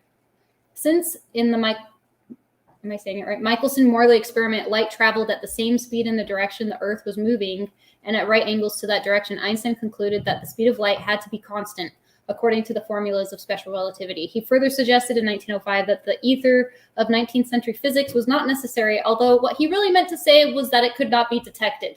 At the time, this was a radical view. It was soon widely accepted, even though it implied that there was nothing between the stars. This concept quickly became dogma as it helped solve a number of dilemmas. For instance, they no longer had to search for the ether because, according to this view, it didn't exist. Einstein did not disprove the existence of the ether. He only stated in special relativity that whether or not it existed, light would always travel at the same speed. From the perspective of popular science writers, belief in the non-existence of the ether remained alive, but in actuality, by 1916, Einstein had replaced the old ether in his theory of general relativity by curved space-time itself. Only this new ether is no longer a medium in three-dimensional Euclidean space, but in four-dimensional non-Euclidean curved space-time. It was this idea that was completely unacceptable to Tesla, and he criticized Einstein in the 1930s because of it. One area where they were in some agreement, however, had to do with the speculations of the German physicist Ernst Mach, taking his ideas from monotheistic and Buddhist teachings and from Isaac Newton, who suggested that all material bodies attract one another through gravity. Mach postulated that the mass of any material body, such as the Earth, was dependent upon some type of gravitational force from all the stars. In other words, all effects in the universe were related to all others. Einstein wrote Mach to tell him that this idea was intrinsically related to his formulation of the theory of relativity. I have yet to find a direct quote by Tesla of Mach's principle, but in an article Tesla wrote in 1915, clearly based upon his writings of 1893, he states exactly this position. There is no thing endowed with life, from man who is enslaving the elements to the nimblest creature, in all this world that does not sway in turn. Whenever action is born from force, though it be infinitesimal, the cosmic balance is upset and universal motion results. It seems to me that the interconnectedness between all of the stars in the universe related to Einstein's curved space-time is the ether. So yeah, it is semantics. They should just call it ether, though, because it's confusing to be talking about space, which is supposed to be nothing, you know, as if it can bend. Similarly, Tesla's view of the ether aligned itself with that of the Theosophists. This is Tesla talking. Long ago, I recognized that all perceptible matter comes from a primary substance of a tenuity beyond conception and filling all space, the akasa, or luminiferous ether, which is acted upon by the life-giving prana, or creative force, calling into existence in never-ending cycles all things and phenomena. The primary substance, thrown into infinitesimal whirls of prodigious velocity, becomes gross matter. The force subsiding, the motion ceases, and matter disappears, reverting to the primary substance. Removing the spiritual component from Akasa, Tesla postulated that everything in the universe derived its energy from external sources. This corresponded to his model of the automata, or remote-controlled robot, which received commands from the electrician, and also of himself, that is, of the human condition itself.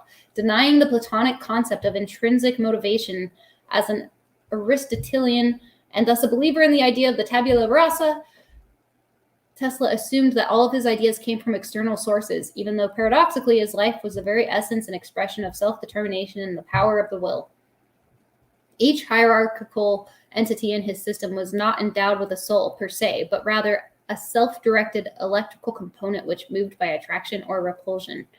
As a non-psychologist, Tesla also negated by necessity the concept of the unconscious, the archetypes, and also the Freudian id as primary motivators. So, for instance, a dream would always ultimately derive from some extrinsic factor, never from a completely inner source. However, unlike Einstein, who negated the mental component from his model concerning the primary forces of the universe, Tesla addressed this factor with his construction of the first prototype of a thinking machine, his telautomaton, or remote-controlled robot, which was in the form of a wireless activated boat that the inventor displayed before the public at Madison Square Garden in 1898.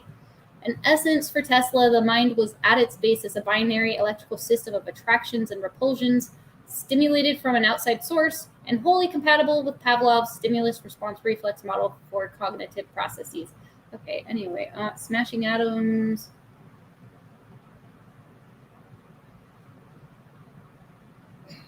Gravity. Concerning the curvature of space, Einstein, versus the idea of a force field, Tesla, I discussed this point with Edwin Gora, professor emeritus from the Providence College.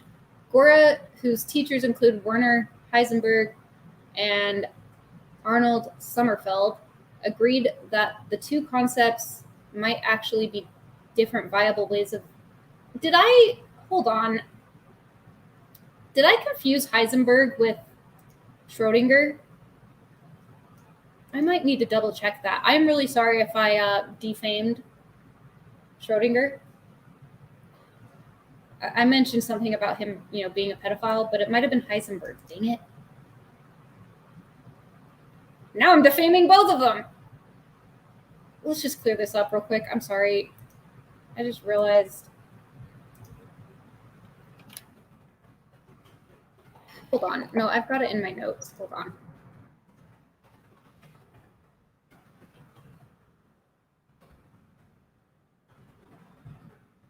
Schrodinger's cat was not a real experiment and therefore did not scientifically prove anything. Schrodinger's cat is not even part of any scientific theory. Schrodinger's cat was simply a teaching tool that Schrodinger used to illustrate how some people were misinterpreting quantum theory. Schrodinger constructed his imaginary experiment with the cat to demonstrate that simple misinterpretations of quantum theory can lead to absurd results which do not match the real world. Unfortunately, many popularizers of science in our day have embraced the absurdity of Schrodinger's cat and claim that this is how the world really works. Okay, no, it was Schrodinger. It was Schrodinger. Anyway, back to, sorry.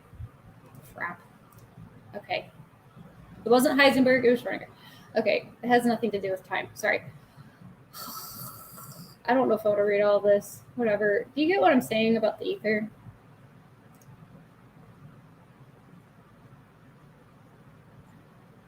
There was a video.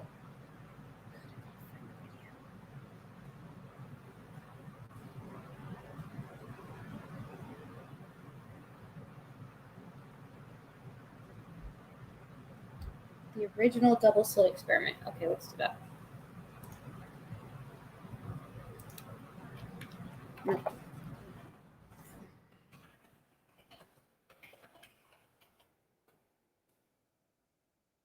There it is. Okay, so this is what I was saying about the double slit experiment and how, because they were refusing to believe in a medium, they came up with a really ridiculous conclusion from that experiment. And they should have just thought of it as a medium, just like water, but they're not allowed to because they thought that Einstein said there is no ether. But he actually didn't really say that. He just said it can't be detected. We're going to forget about it, and moved on. And then he started calling it space-time and saying that space-time was curving, even though space can have no properties because it's not a thing.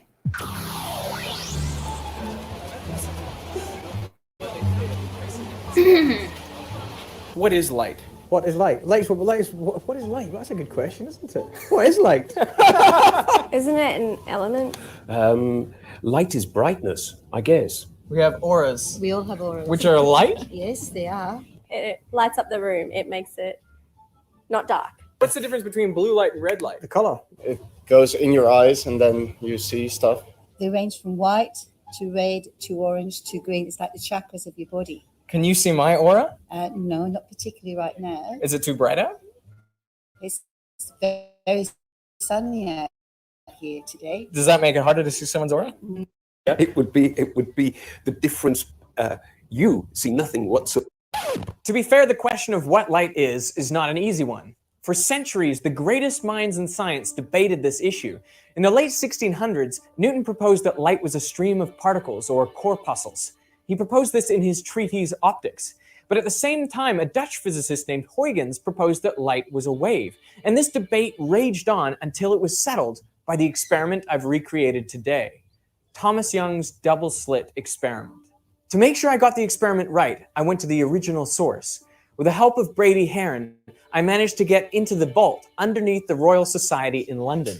There I found Thomas Young's handwritten notes from 1803. I brought into the sunbeam a slip of a card, about 1/30th of an inch in breadth, and observed its shadow, either on the wall or on other cards held at different distances, besides the fringes of colors on each side of the shadow. The shadow itself was divided by similar parallel fringes of smaller dimensions. Wow. This is an experiment so simple that you could make it at home, and yet so fiddly that I have never seen it before done with sunlight. I was thinking about doing it in a box, like a fridge box. And you could take it out on the street. Taking it out on the street. Could I possibly interview you guys for about a minute? We're doing a science experiment. What I have here is an empty box. And this is a little eyepiece where we can look in, and this is a hole. And I'm going to place this slide above that hole. And if you look closely, you'll see that there's two openings.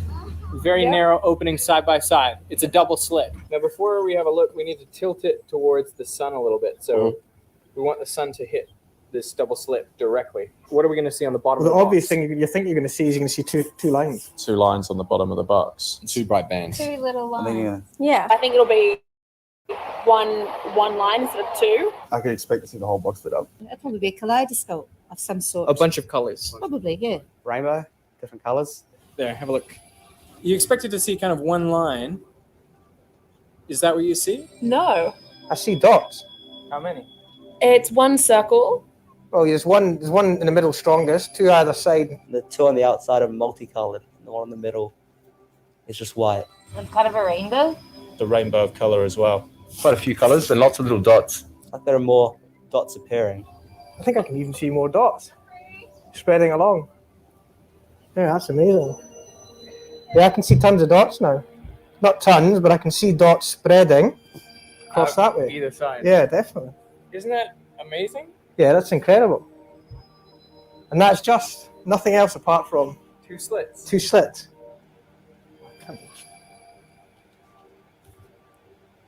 That's incredible. But all we're doing is we're putting a light through two very narrow slits side by side. How does this make any sense? There's some kind of principle involved in it that the average person is not familiar with. That's the only explanation. No, I'm really confused by it, but I'd like to find out why. People were debating, is light a wave or is it made of particles? So what causes that? Well, if light were behaving as particles, you would expect them to go through each slit and just produce a bright spot underneath. So we would see two bright spots on the bottom of the box. But if light's behaving as waves, then the wave from one slit can interact with the waves from the other slit. I've got a demonstration here on a little pond where we can see this with water waves. I have two sources of ripples, which are basically like the two slits. When I create ripples with a single source, they travel out with circular wavefronts. Nothing particularly surprising there. But if I add a second source of ripples, then we start getting an interesting pattern.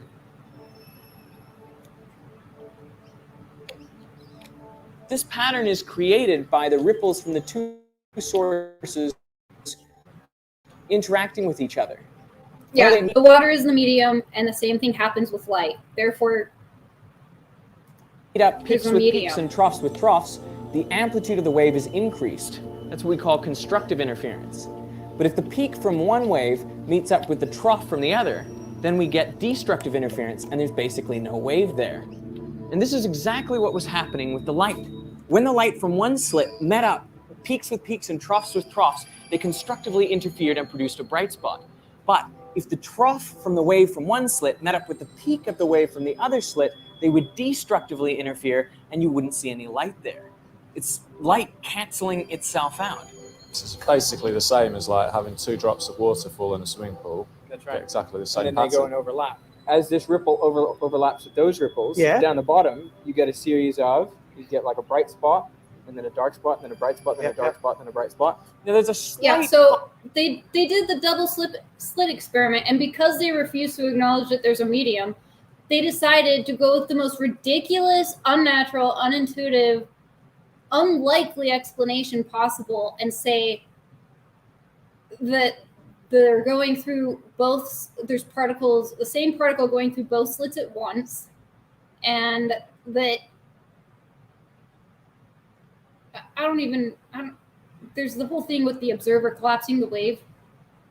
I think they just interfered with, just like they're talking about constructive and destructive interference. I think the observer thing that they tried to stick right next to the slit to watch the particle go through, it just collapsed the wave function, and it just interfered with just the same as the water. Does that make sense? Complication, which is that sunlight is composed of many different colors, and they have different wavelengths. So okay, you get it. Probably not, actually. I don't know, but let's move on. This is too long. God, I have so many articles I pulled up. Here I just wrote confusing. Oh, what's Heffel-Keating? I don't even know. There's all these experiments claiming to prove Einstein right, and it's like there's some people are saying that like the thing where they flew, is that the one where they flew the airplanes around the Earth a bunch of times? I didn't mean to do that. Open link. Can someone clarify on the results of the Heffel and Keating experiment? Yep. In October 1971, Heffel, I can't say it, and Keating flew cesium beam atomic clocks around the world twice on regularly scheduled commercial airline flights. I'm gonna burp. I don't want to be like Brittany Venti. I mean, I like her. I don't. Nothing against her. She's funny. It's fine. I think it's funny when she burps, but I just don't want to. Around the world twice on regularly scheduled commercial airline flights, once to the east and once to the west. In this experiment, both gravitational time dilation and kinematic time dilation are significant. Are these okay? These are the two different kinds of time dilation that are supposed to exist. Sabine Hossenfelder said that, I hope I'm not misremembering, but she said that she basically doesn't, I think she said there's no such thing as gravitational time dilation and that there's only kinematic. That must be the one where movement, fast moving velocity causes time dilation. So these people do not agree with each other, but anyway, people are saying that they manipulated the experiments, that the clocks were not out of sync and that they only cited, they did a bunch of times.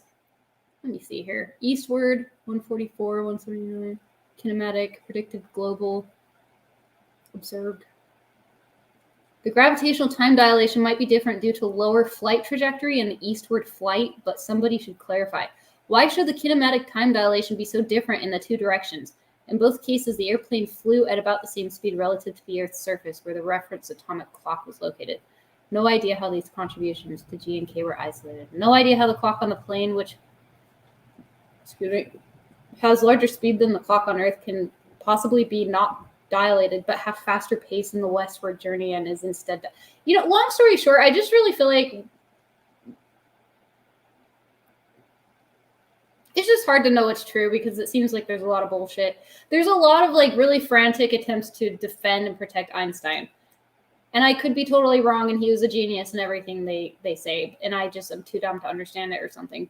Except for the ether thing. Like that's the one thing I'm not really willing to. There has to be a medium or you're not gonna get that wave-like thing. That's all. That's the most controversial thing I'm gonna say for sure. I don't know. What am I doing? What am I doing? Apparently I was trying to figure out this Heffelkeating thing for a while.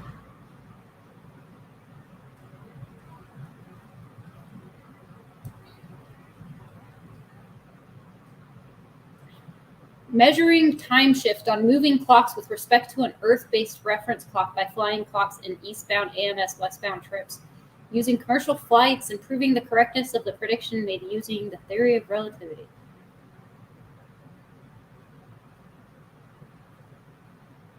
And the Earth is spinning, so I guess they have to like take that into account. Oh, this is math.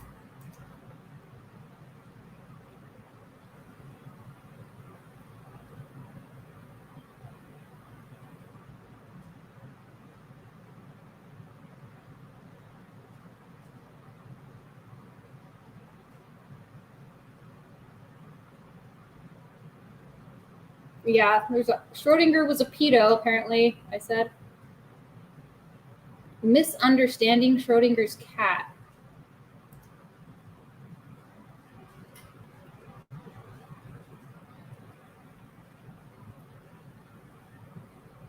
While developing their new understanding of the subatomic realm, most of Einstein and Schrodinger's colleagues had realized that quantum entities exhibited extremely odd behaviors. The Danish physicist Niels Bohr championed an understanding that particles like electrons did not have well-defined properties until they were measured. Before that, the particles existed in what's known as a superposition of states, with, for example, a 50% chance of being oriented up and 50% chance of being oriented down. Einstein in particular did not like this indecisive explanation. He wanted to know how exactly the universe knows that someone is measuring something. Schrodinger highlighted this absurdity with his notorious conceptual cat. Suppose one builds a strange contraption, Schrodinger wrote in a 1935 paper called The Current Situation, Quantum Mechanics. The apparatus consists of a box with a sealed vial of cyanide, above which is suspended a hammer attached to a Geiger counter aimed at a small lump of mildly radioactive uranium. Inside the box, there's also a kitty, and remember, this is a thought experiment that's never actually been carried out. The box is sealed and the experiment is left to run for some set amount of time, perhaps an hour. In that hour, the uranium, whose particles obey the laws of quantum mechanics, has some chance of emitting radiation that will then be picked up by the Geiger counter, which will in turn release the hammer and smash the vial, killing the cat by cyanide poisoning. I don't like this. I don't like talking about killing cats. According to folks like Bohr, until the box is open and the cat's status is measured, it will remain in a superposition of both living and deceased. And I'm pretty sure this is what led to the whole like alternate universe, like parallel multiple universes things. I don't think that's a thing. I will put my foot down on that. I don't think that it's fun to think about and it makes great like science fiction and stuff, but I don't think I think it's stupid. People like Einstein and Schrodinger balked at such a possibility, which doesn't accord with everything our ordinary experience tells us. Cats are either alive or dead, not both at the same time. He really was just trying to show them that they were being dumb and misunderstanding things.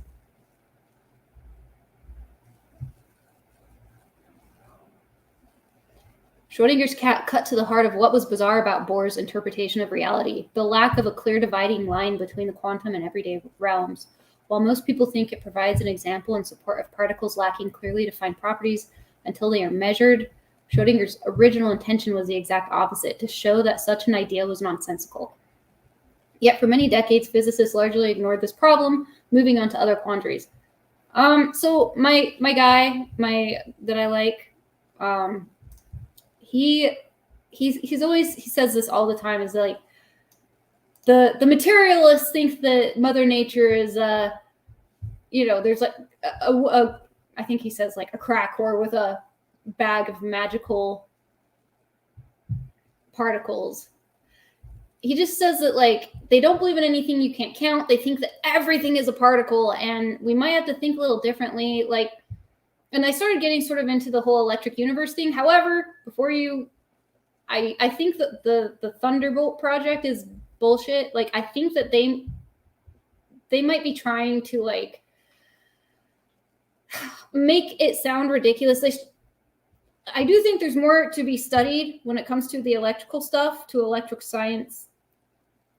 There's a lot more we could learn about. Like, not everything is a particle. There could be something more electrical that we need to learn about, but the Thunderbolt project guys are like, I think they're full of crap. Like, they start talking about like ancient civilizations and like some sort of like nonsense, and kind of like turns into like a new agey kind of nonsense stuff. Like, I started detecting bullshit.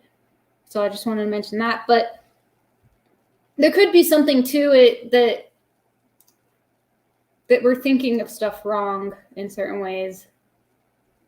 It isn't 2 lines. Oh, and Sabine Hossenfelder also said that when it does show up as 2 lines, they claim that it showed up. Look, she said it's not 2 lines. Like, there have been, God damn it, the double slit experiment. Sometimes supposedly it does show up like 2 lines, and she said no, it doesn't. She said it's just like a mess. Like, it doesn't look like 2 lines clean. I don't know if I want to pull up the whole video, but Quantum Eraser.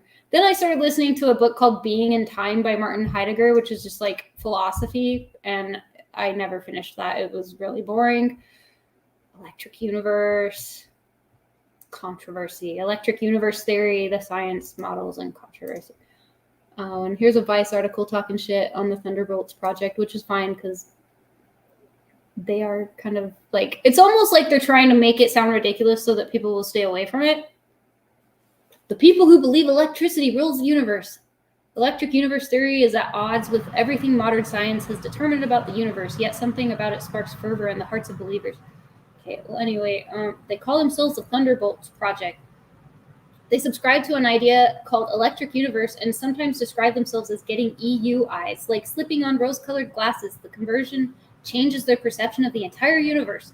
The objects and events remain the same, but they're tinged with truth. And in EU theory, the truth is that electricity rules. Electric currents that flow along plasma filaments shape and power galaxies. The currents stream into stars, powering them like fluorescent bulbs. They induce the birth of planets. Craters on those planets come from electrical arcs like lightning bolts that sear the surface. Yeah, I don't know about that. I don't believe that. When they say the Big Bang never happened, Einstein's 2 relativities are laughable fiction. Black holes don't exist, and neither does dark matter nor dark energy. Well, dark matter and dark energy is probably just the ether, but they won't call it that. But, you know.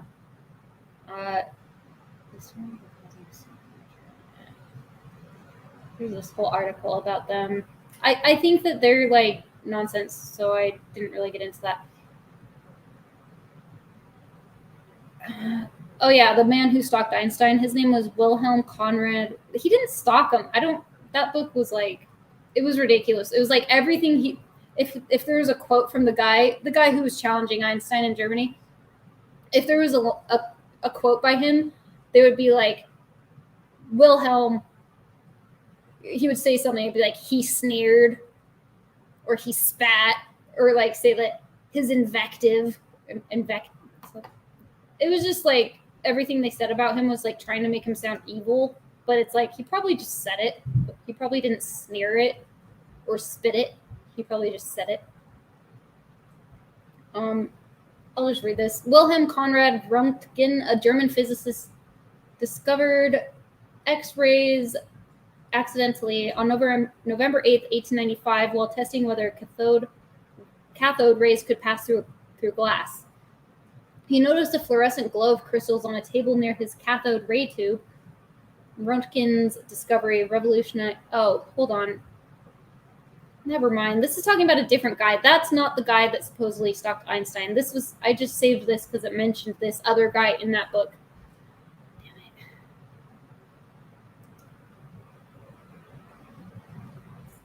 Because the guy who supposedly stalked Einstein said that he actually discovered X-rays and stole it from him or something. I'm getting tired. Gravitational lensing. Tesla on relativity. Let's see that. debunking Tesla's argument against general relativity.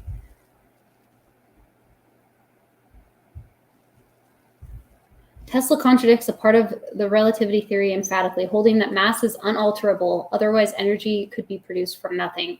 Since the kinetic energy acquired in the fall of a body would be greater than that necessary to lift it at a small velocity. Okay, I don't care. Oh, and here's debunking anti-relativity cranks. I kept going back and forth. I was like, okay, this guy's debunking them, they're debunking them, and they're debunking them. But I kind of want to find this guy called It's BS. Where is that?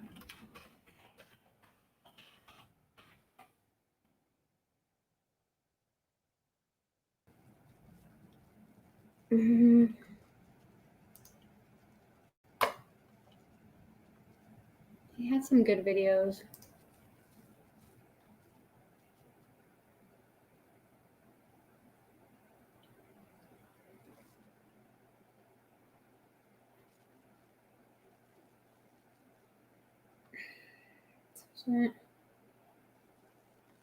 Special.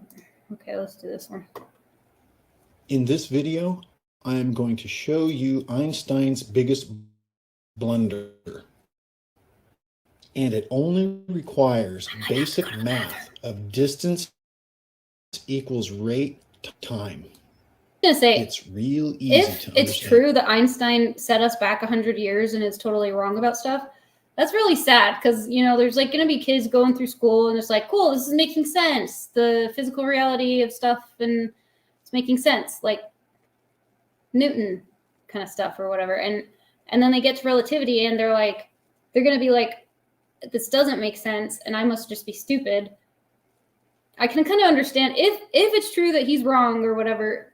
It really is sort of like an emperor wearing, you know, the naked emperor that everyone pretends is wearing clothes kind of situation. Okay, moving on. And we are going to look at the fundamentals or the first principles that Einstein used to derive his theory of special relativity. Let's let Elon Musk describe the importance of using first principles thinking. I think it's also important to reason from first principles rather than by analogy. By first principles is kind of a physics way of looking at the world.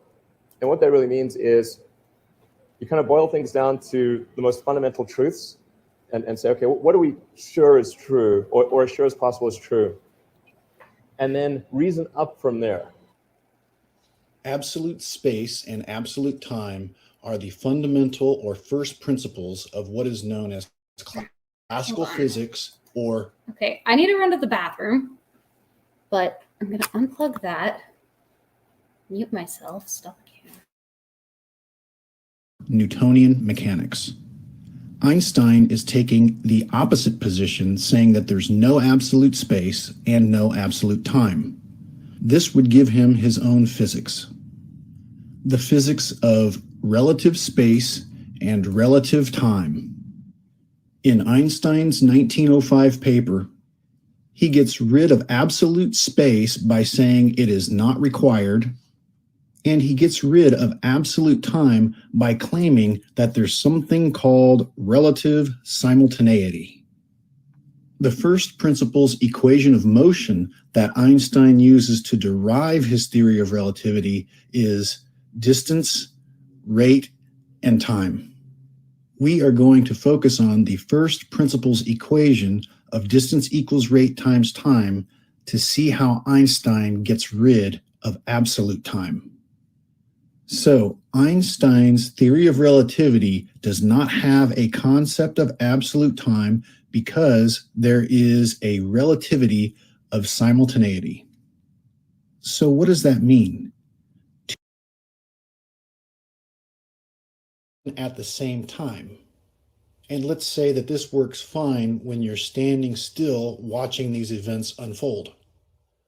But if you are moving when these events occur, then the simultaneous events will happen in your past or in your future.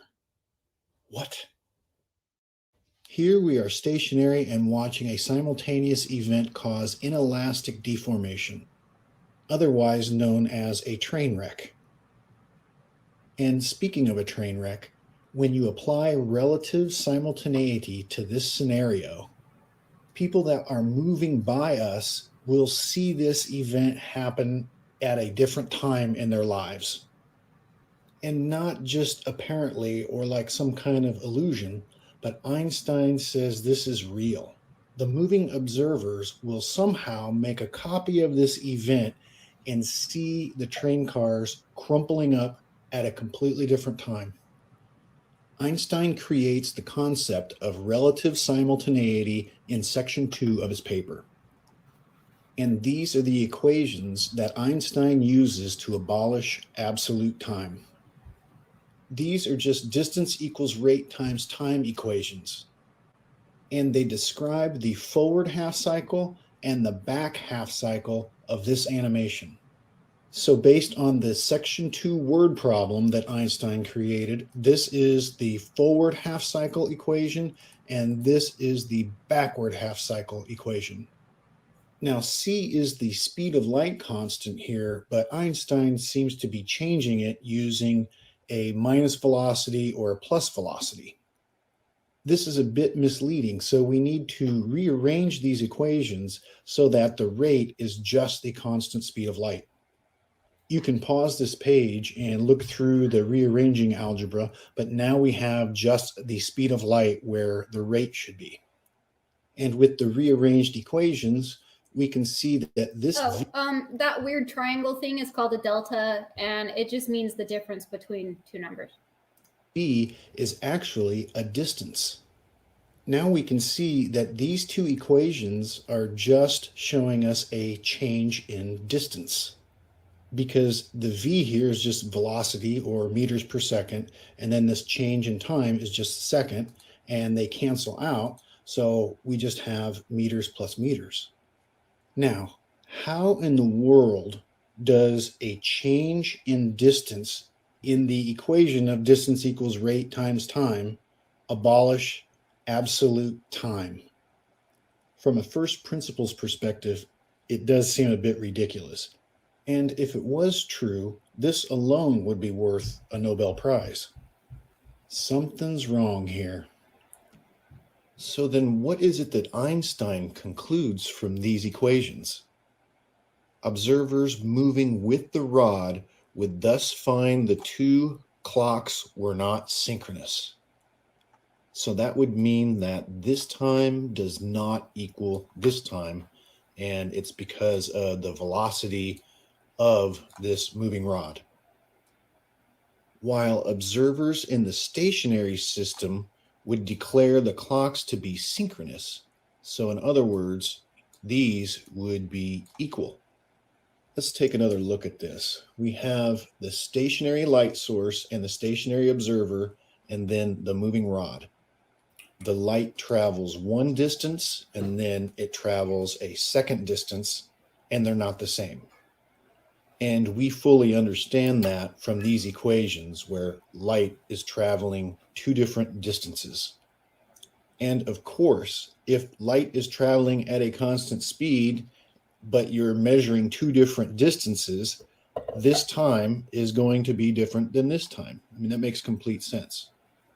If we let the light go back to the stationary origin, then of course it's traveled the same distance in the forward leg and the backward leg, and the timing is perfectly synced.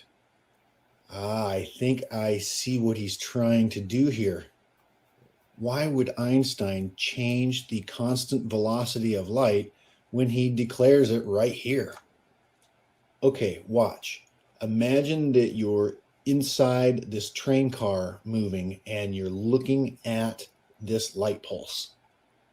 You see it travel the full length of the train car and then bounce back to the other full length of the train car. And then you get the full perspective from someone standing on the sidewalk. Sneaky, sneaky Albert. So the result is, if you want the length of the moving rod to stay consistent, then you must change the speed of light. If you want the speed of light constant, then there must be a distance change. You can't have it both ways at the same time. I mean, that's ridiculous. Now, maybe someone will say he's using the principle of relativity to come up with that conclusion. And that's just not correct, because it would be the most half-assed implementation of the principle of relativity. And let me show you. Now, you have the stationary emitting source, but from the moving observer's perspective, you get a different result. Now, what would you do to implement the principle of relativity in this scenario? Basically, this just means invert the situation.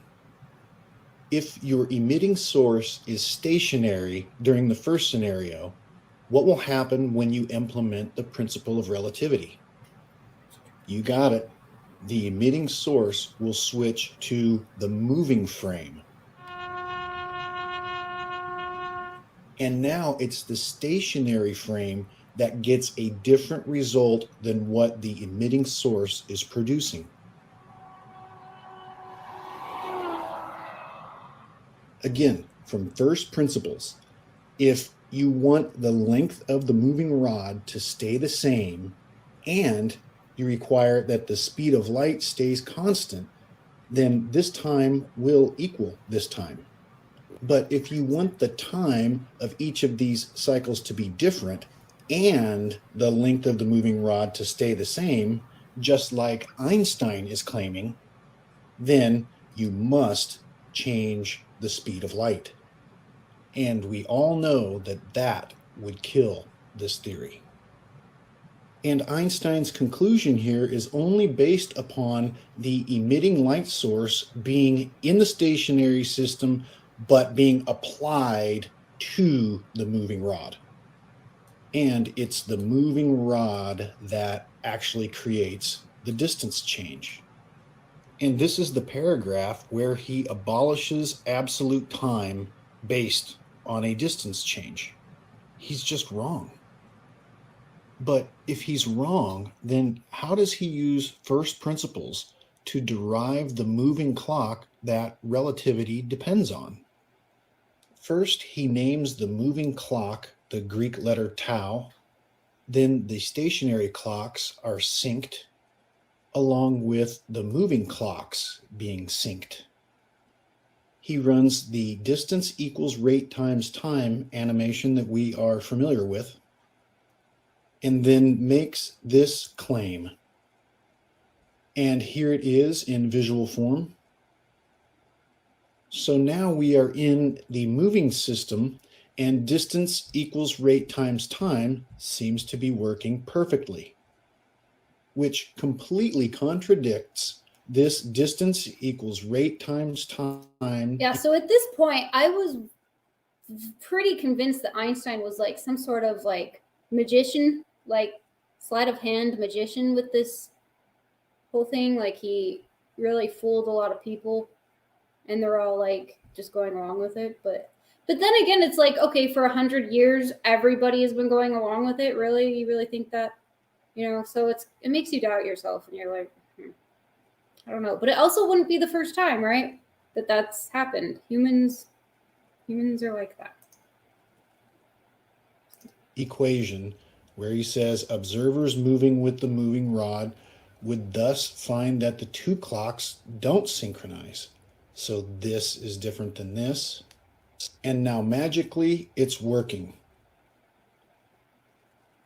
The forward time equals the back time when moving. But you already know why it's working. Einstein snuck the emitting source into the moving system. So now we have this exact scenario where the moving emitting source leaves the stationary observer behind. And here is the animation. So you can see this forward cycle distance change from the stationary coordinate system to the moving x prime. It's still the same distance change problem that we had before. Let's look again. We are in the moving coordinate system and we leave the stationary system behind. And here are the equations in distance equals rate times time form. And the old distance of RAB has basically just changed to this. And we still have the same problem of the distance change.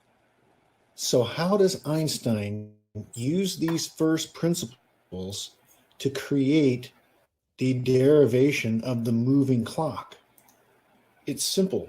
He changes the speed of light in the moving clock function. So he contradicts himself in So his own, Einstein changes the rate in distance equals rate times time, in his own thing. and that conflicts with his principle of the constancy of the velocity of light.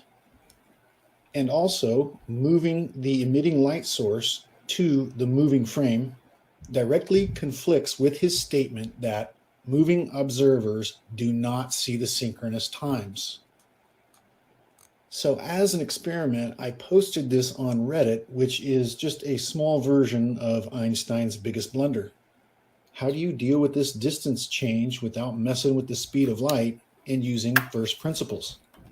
So after 7,000 views and a bunch of comments, the answer was basically, you can't. The Einstein defenders said that you can't get to relativity using distance equals rate times time. Now, that's crazy because I don't think they realize that they're siding with me. I mean, do they know that Einstein has claimed to derive relativity from distance equals rate times time? Well, I guess you could still move forward with Einstein relativity. You just have to realize that you believe that absolute time is wrong. You are postulating or assuming that relative time is fundamental to the universe. And after 115 years, there has never been an experiment that proves Einstein's special relativity. And when I say Einstein's special relativity is pseudoscience, I'm not just throwing out some subjective slur. I am stating that the majority of the world has mistakenly regarded Einstein's special relativity as being based on the scientific method.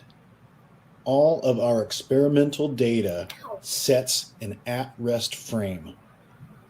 And setting this at-rest frame contradicts Einstein's special relativity. And a quick thanks to our science and math moderators over at Reddit for inspiring this video. Thanks for watching. Okay, so that was that. He has a lot of very good videos that really make you wonder about it.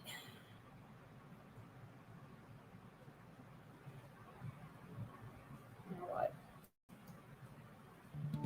Nope. Do not hate autoplay. What else? Oh, here's the experimental testing of time dilation. So he says that all of these are erroneous. Like I forgot about that one. Tested the contribution of relativistic time dilation to the Doppler shift of light. Yeah, redshift is basically the same thing as the Doppler effect with sound, only with light. But he's saying that they say these same things over and over again, but they were never. He's saying Einstein's relativity as he wrote it is not being applied in any of these situations. That's what he claimed. But, I don't know. These are all these Frisch-Smith experiment, Rossi-Hall experiment. I really wish I understood it better, but I really did start sort of kind of thinking that Einstein might kind of be full of crap. Not citing things, refusing to debate, accusing people of stuff, to get out of debating. Phil Keating, there's that one. What else we got?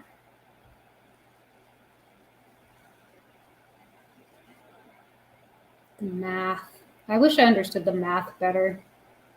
Like, what I really should have done was, like, enroll in a class and take a class and then come back and do the episode, but that would have taken a very long time.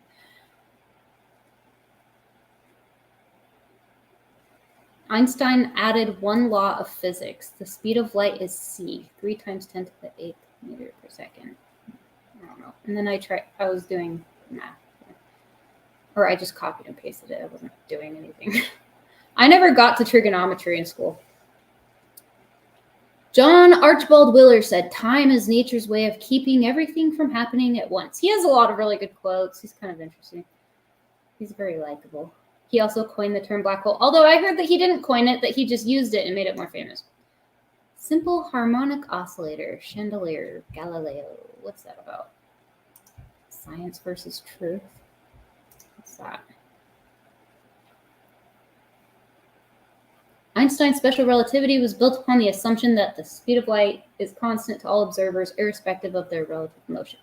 Despite no logical or experimental basis, Einstein had convinced the scientific crowd that this constancy of speed of light is a law of nature and not just his assumption. So it slows down when it goes through water. So obviously it depends on the medium. To get a gist of how weird this assumption is of constant speed of light, let's take an example of a train moving at 100 kilometers per hour towards the east. A stationary observer standing on the platform measures the train's velocity as 100 kilometers per hour. An observer moving in the same direction as the train, i.e. east, at 50 kilometers per hour will measure the train's velocity as only 50 kilometers per hour with respect to him. An observer moving at 50... This is so annoying. This is what I've been doing for weeks now, is just like these friggin' thought experiments talking about things moving, clocks and trains, and I don't know if I want all of that. What else have we got? 1 hour and 25 minutes in. What am I talking about here? Oh. This is an actual Stanford professor.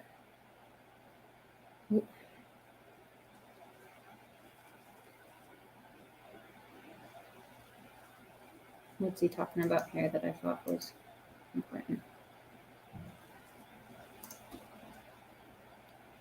Find out what T is. Right, so we write all Lorentz transformations. Lorentz transformation is equal to x minus vt over square root of 1 minus v squared. I don't think we're going to need that one. And the other one is, oh, I'm sorry, this is not the one we want. We want the other one, which goes x is equal to x prime plus vt prime over square root of 1 minus v squared. Yeah, they got to add the primes to indicate the other person's time. Prime plus v x prime. Okay, so this is a space-time diagram. Usually time is the horizontal bar before Einstein, but he did it differently, where this was distance going horizontally and then time was the vertical bar. I simply used the other form of the Lorentz transformation, where I write x and t in terms of x prime and t prime, and to do it, I've replaced v minus v, but v by minus v. So this is the other Lorentz transformation going the other way, telling me the x and t coordinates in terms of x prime and t prime. Okay, so t prime is equal to 1, x prime is equal to 0, and what I want to find out is t, that's right over here. Let's see what it is. T prime is equal to 1.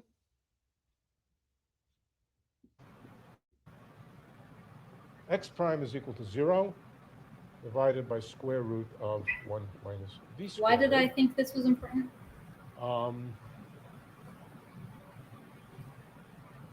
Right. So the time over here, is it bigger or smaller than 1?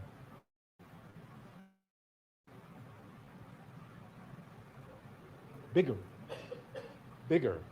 The time interval over here is longer than the time interval measured by the moving observer by a factor of square root of 1 minus v squared. This is the origin of the twin paradox. The twin paradox. The twin paradox involves reversing the motion of the twin over here. Or the clock paradox. Two twins, one at rest, one moving. Reverse them, bring them back together again, and ask how much time has evolved in the two reference frames. Well, one of these reference frames is not an inertial frame, the one which bends and goes around. But we've already calculated how much time there was between here and here. It's 1 over square root of 1 minus v squared. In other words, we found that that is a little bit less time along here than along here. Same thing is true for the second leg of the journey.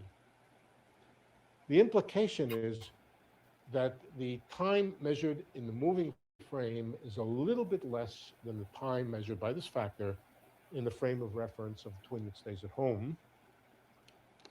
And so the twin that stays at home is a little bit older than the one who moves. We're using here a basic idea that every clock participates in this thing in exactly the same way, and in particular the clock that has to do with biological aging also slows down. But this is just a statement that, you know, whatever we've said here applies to every kind of clock. Okay. So, okay. Yeah. Not just, he is not just Rolexes. Not just the actual clock. He's saying the actual human biological. Yeah. Okay. That's probably why I thought that was important. I don't know about that though. There's something called the 3-body problem where we can't predict stuff if we're talking about more than 2 bodies. Like, you know, for instance, a sun and a planet or whatever. Like if it's more, then we like can't. Well, I guess I'll just open it. Whatever. I don't care. I have all night. Make it. Nobody's watching. This is ridiculous. Oh, God. What am I doing? Okay, so the 3-body problem in astronomy, the problem of determining the motion of 3 celestial bodies moving under no influence other than that of their mutual gravitation. No general solution of this problem or the more general problem involving more than 3 bodies is possible, as the motion of the bodies quickly becomes chaotic. As practically attacked, it consists of the problem of determining the disturbances, in the motion of one of the bodies around the principal or central body that are produced by the attraction of the third. Examples are the motion of the moon around the Earth as disturbed by the action of the sun, and of one planet around the sun as disturbed by the action of another planet. The problem can be solved for some special cases. For example, those in which the mass of one body as a spacecraft can be considered infinitely small, the Lagrangian case in which the 3 bodies form an equilateral triangle, and the Eulerian case in which 2 bodies are motionless. I just thought that was interesting to explain that we really are not very good at predicting what's going on. Like we don't know everything. Like it's okay. It's okay to question stuff. It's okay. It's all right. Thermodynamic equilibrium. Entropy. Yeah, it's trying to reach equilibrium. Look at all these. Einstein's theory of gravity holds up on test of the 3. I don't know. I was trying to be fair and like find stuff that like defends him or whatever, but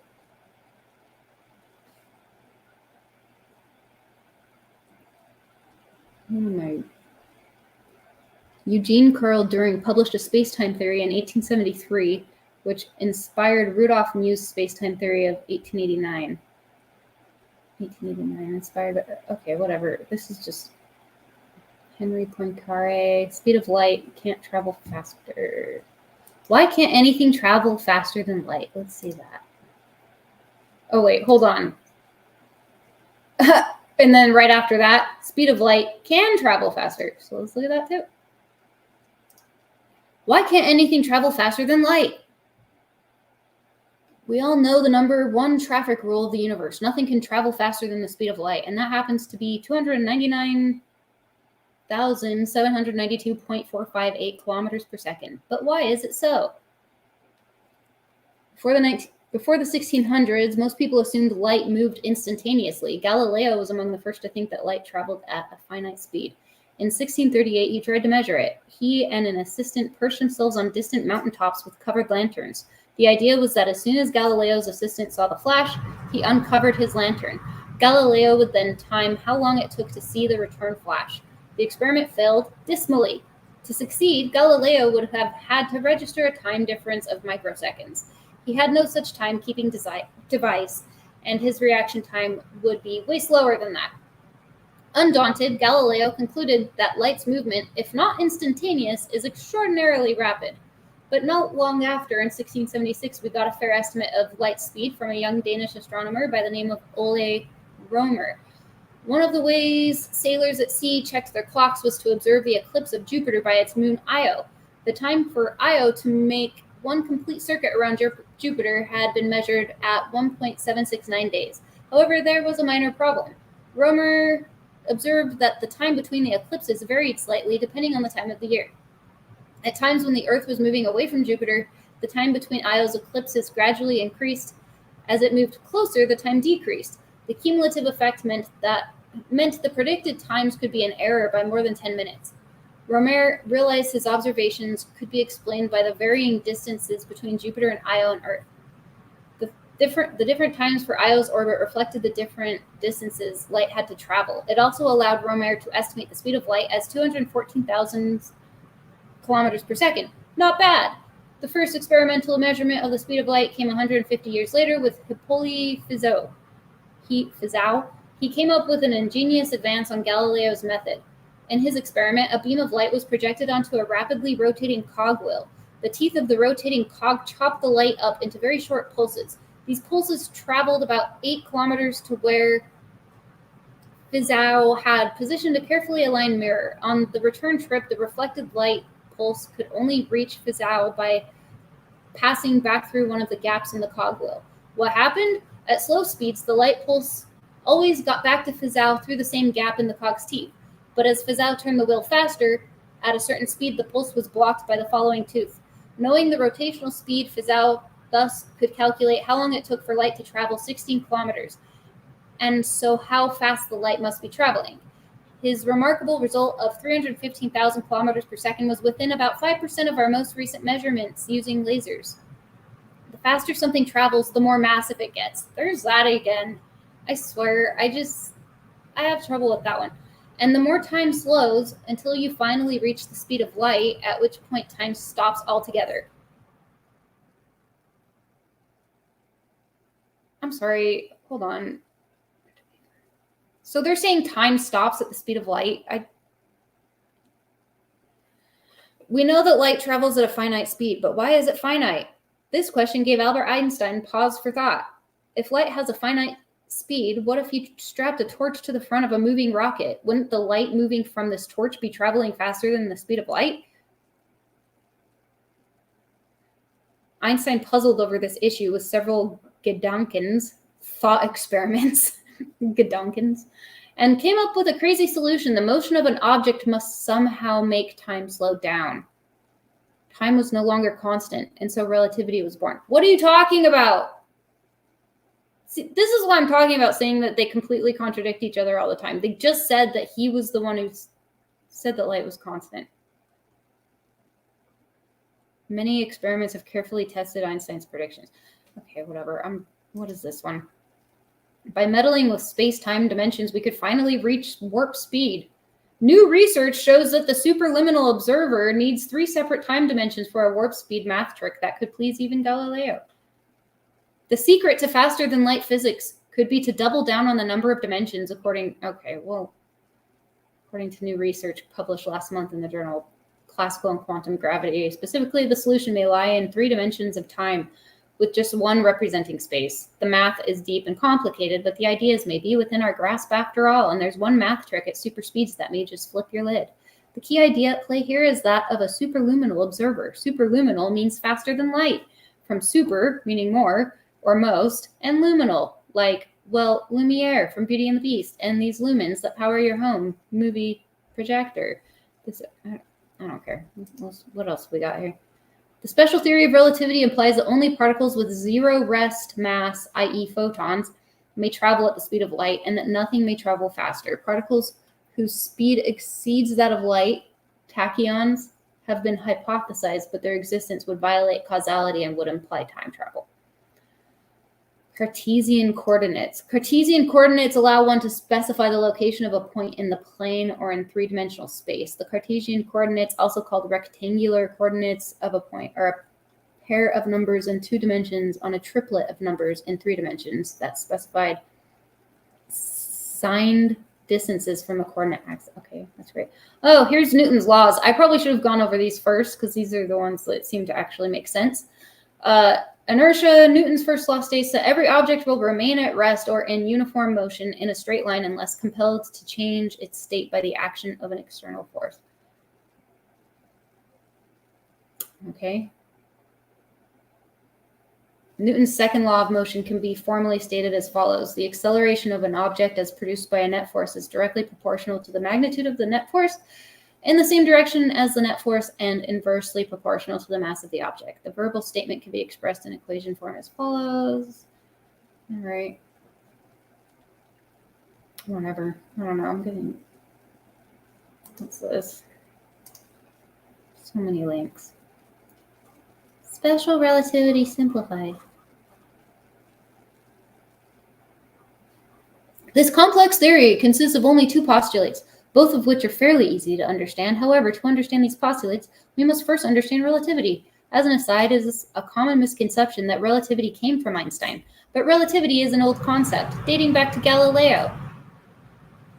Galileo deduced that 2 observers moving at a constant velocity will get the same results from all mechanical experiments. To make it easier to understand, think of it like this. Being inside of a vehicle that is traveling at a constant velocity is the same as being inside a vehicle that is at rest. To prove that, yeah, because he was in a boat and he was like, unless it's choppy waters, I wouldn't know I'm moving. To prove this, look at where you are right now. You may think that you are at rest, but the Earth is actually moving at an approximately constant velocity through space around the sun. You don't feel a thing while sitting there and reading this, and there's no experiment that you can do here on Earth to determine the Earth's speed. Hence, one phrase that is important in relativity is the reference frame. In relativity, velocity is not absolute, but rather velocity depends on where you are making the observation. The point at which you are making your observation is where your reference frame is. A reference frame that is moving at a uniform velocity is called an inertial reference frame. Ultimately, Galilean relativity can be summarized by saying that all mechanical laws of physics are valid in inertial reference frames. Technically, the Earth is a non-inertial reference frame because of 2 reasons. The Earth's spin on its own axis, the Earth's revolution around the sun. However, the effects of these 2 are small and for most purposes can be neglected. Another concept of Galilean relativity is the addition of velocities. It can be best understood with this example. You are on a vehicle traveling at 10... Yeah, anyway, I understand that whole relativity thing, that's fine, but there's just some stuff that Einstein added to it that, like, I think that abolishing absolute time was a mistake. I think that's, like, kind of ridiculous to, like, deny that there's an objective reality about when an event took place, just because, you know, one video I watched, it shows something moving across the sky, and it's like one person over here sees it at a different time, and they're like, therefore they're both right about when something occurred because of their perception of what. It's just like, yeah, but there is an objective reality. That doesn't mean that, I don't know, it's just kind of stupid.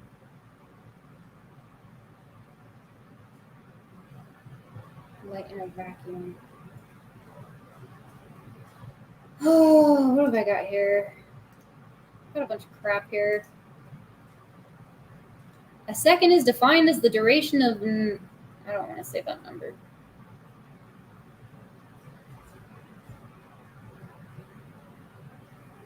Okay, what else do we got?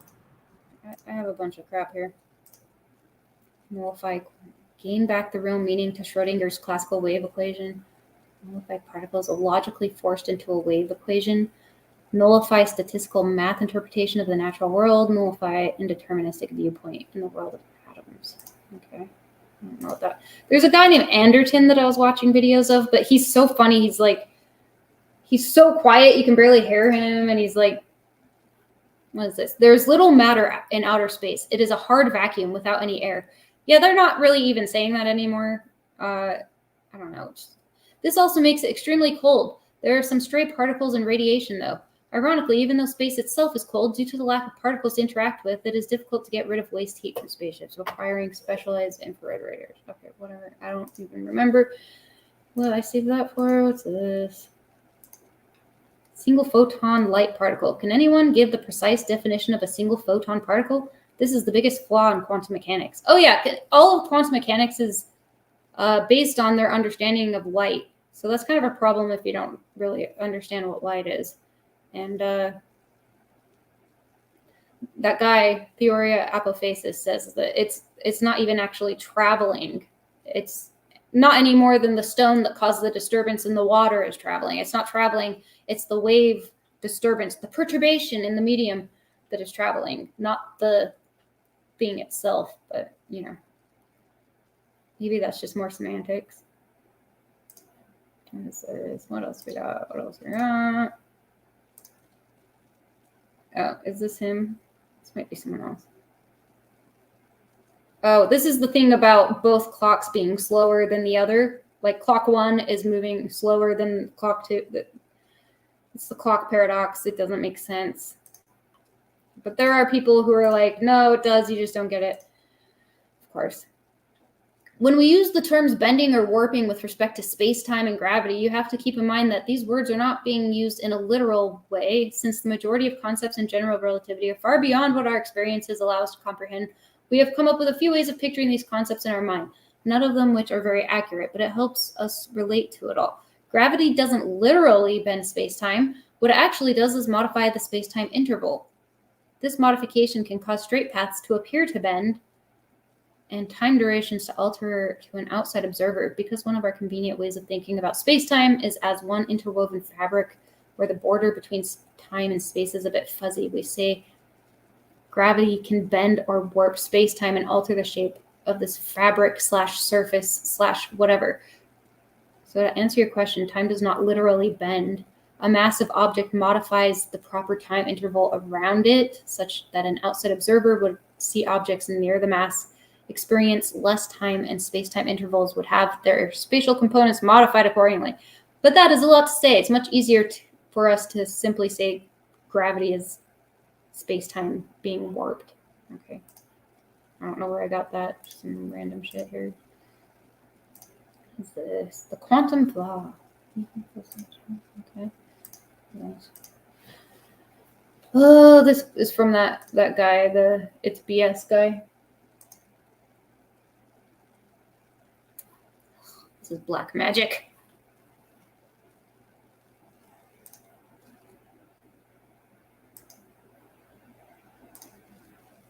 Simultaneity via Einstein synchronization. Dang it. Einstein clock synchronization procedure. Speed of light assumed to be the same in all directions for all inertial frames. If one uses Einsteinian synchronization to synchronize clocks, one will always measure speed of light as being the same in all directions. Redefine the concept of time in terms of speed of light, without much comment by Einstein or the physics community, and it has implemented an erroneous concept of simultaneity, i.e. relative simultaneity. Okay. I was just taking screenshots of this guy's video. I think this is Anderton, Roger Anderton. A second is defined as the, oh, this is something I already had. Let's just X out of that. What's this? Oh, yeah, that Herbert Dingle, that book is called Science at the Crossroads. So he says, suppose the OA and OB are the arms of the Michelson and Morley apparatus, both being long L. That O is the prism that splits the light beam in two, and A and B are the mirrors. All the apparatus moves in the ether to the right at speed V. The light beam ranging from O to B travels the distance L, not altered by the movement of the ether. The beam ranging from O to A should travel a greater distance than L because the mirror A moves to the right during its journey. But the OA arm is contracted and its length becomes less than L, exactly what is needed in order that the light travels the length of L overall. A very important point. I'm sorry. What is this shit? For Einsteinian synchronization to correctly synchronize clocks so as to, among other things, correctly establish simultaneity, the assumption that it's based on must be consistent with the physical world. Just being consistent with how the world is observed would not be good enough. Unfortunately, it cannot be physically true that the speed of light is the same in all inertial frames in all directions. Einsteinian synchronization is needed by special relativity to have all inertial frames simulate the preferred frame, which is the one frame where the speed of light is physically the same in all directions. Yeah, there's like this. Where did my mouse go? I don't know. I don't know what I'm doing anymore. Do you see how sick I got of like thinking about clocks? Moving time 1, rest time 2. Moving clock slows.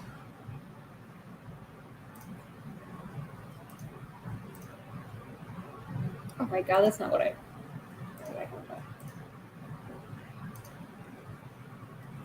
In agreement with experience, we further assume the quantity, the universal constant, the velocity of light in empty space. I don't know.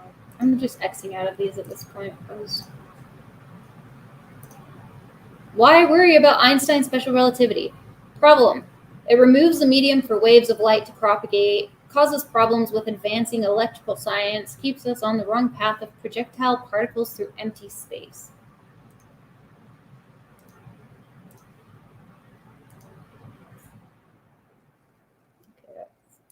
Okay, apparently I have multiple. Let's get out of here. What's this? Asymmetrical aging. Philosopher Bergson who wrote a book on the subject, Durée de simultanéité, in 1922. This has recently been translated into English. I probably meant to look up that book, but I never did. I think I would. Oh, I hate that picture. I think it's stupid and it bugs me. That's all. Oh, isn't he wacky? Well, he stuck out his tongue, you guys. Relativity theories. Oh, Galileo. Space is static. 3 geometry. Time is 1 geometry. Rods and clocks. Unaffected by motion through space. And then there's Lorentz. Space is static. 3 geometry. Ether moves through space. Time is 1. Oh, yeah. Sometimes they call it the ether wind. I'm like, I don't know if it's a... Why do we have to pretend that it's like wind or that it's moving? I don't think we necessarily have to do that, but I don't know. Lorentz, Einstein, Neo-Lorentz. Space is dynamical complex structure.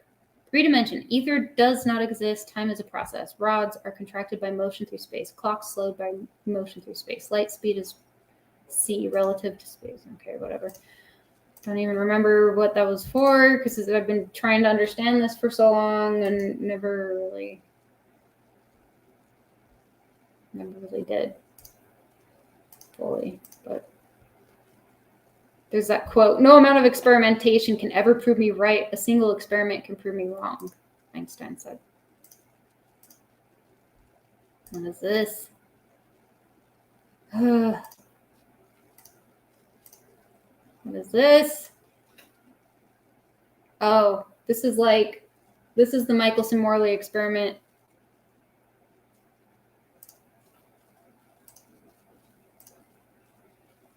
Ether drag hypothesis. To explain the null-zero result of the Michelson-Morley experiment, the ether drag hypothesis states that as massive objects move through space, they drag the ether with them. Therefore, close to the Earth, the velocity of the ether is the same as the velocity of the Earth. Hence, the Michelson-Morley experiment always gives a 0 result. Oh. Huh. So maybe that explains something about why they weren't able to detect it.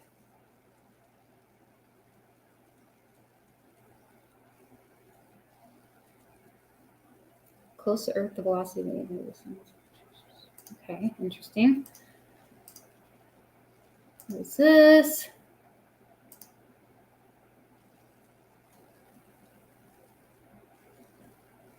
I don't even know what that is. Okay. What else? What else?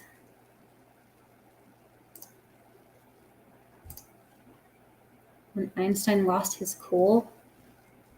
It was 1920. Einstein was 41 years old. The Eddington experiment had whipped up such public excitement about the apparent success of general relativity, yet Einstein was now facing the fiercest criticism to date, some of it scientific, some of it personal. One of his early scientific heroes, Philip Leonard, who had won the Nobel Prize for... Oh, this is the guy in Germany. Okay, yeah, that book, The Man Who Stalked Einstein. He didn't, though. Who had won the Nobel Prize for cathode ray research in 1905, had come out staunchly against relativity. Leonard had also associated himself with the notorious Paul Wayland, a scientific nobody whose public attacks against Einstein were clearly racially motivated.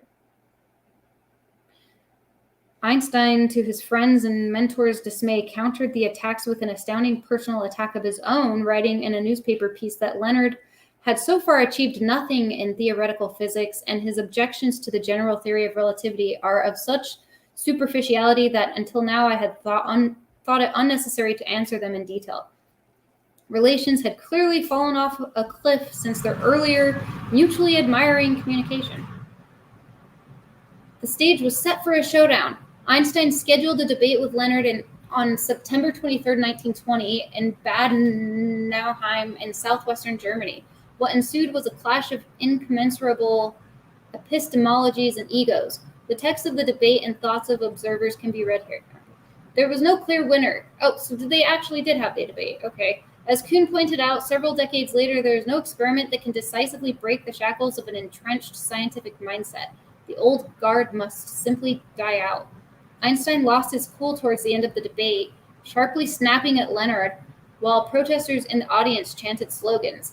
Max Planck quickly and tactfully brought the debate to an end, quipping, "Since the relativity theory unfortunately has not yet made it possible to extend the absolute time interval available for the meeting, our session must be adjourned." Okay, I guess it just got cut short. Philip Leonard went on to found the racially driven movement in Germany called Deutsche Physik. Okay. I would have liked to, here it is, yeah. How Nazi scientist Philip Leonard changed the principles. How did he change the principles? I don't know. Okay, so this is like the Michelson-Morley setup, I guess.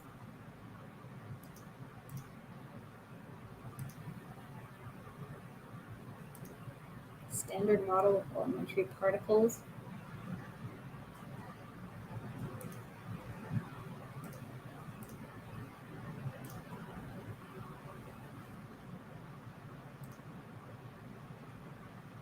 Flashed over issues in physics and math. Boscovich was finding common.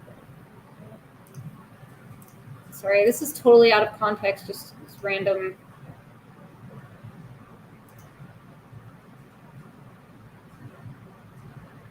Oh yeah, there's this whole thing with action at a distance. Einstein called it spooky action at a distance. And then some people are like, oh, he's talking about entanglement. But other people are like, no, that's not the same thing as what he was talking about. Most systems of atomism depict the action between atoms in terms of collision, i.e., as actual contact. In Newton's theory of gravitation, however, action between bodies is supposed to be action at a distance, which means that the body in question acts everywhere in space. As its action is the expression of its existence, it is difficult to confine its existence to the limited space that is supposed to occupy according to its precise shape and size. There is therefore no reason for a sharp distinction between occupied and empty space. Consequently, the mind finds it natural to consider the atoms not as extended particles, but as point centers of force. This conception was worked out by Dalmatian scientist R.G. Boscovich, who attempted to account for all known physical effects in terms of action at a distance between point particles, dynamic centers of force. Okay. Yeah, this is that Anderton guy. As early as 1836, Fabrizio Maserati described gravity as a residual force of electrical force. Okay. Sorry, obviously I thought that these were useful things to take pictures of at one point. But now I don't even remember what the heck I got them from or why. What's this?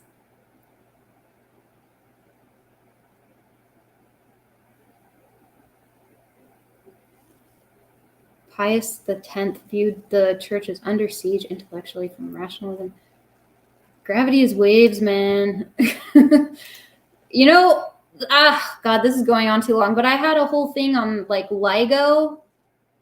It's an acronym that stands for something I forgot, but they quickly won a prize, Nobel Prize for detecting gravitational waves at LIGO, and there's a whole thing with that where people think that it was faked.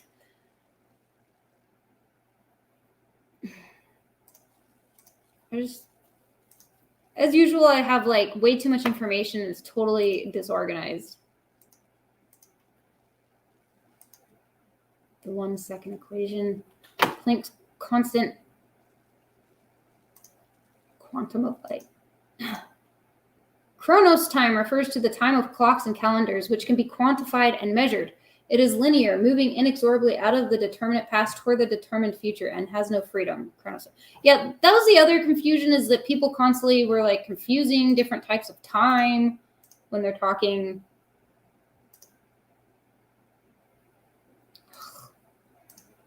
So many screenshots. What's this?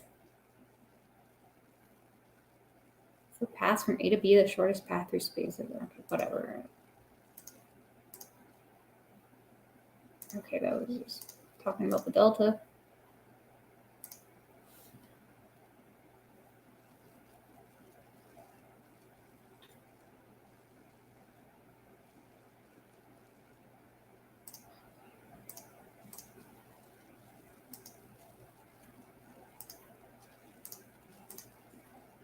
Oh, yeah, there's the light thing acting like waves.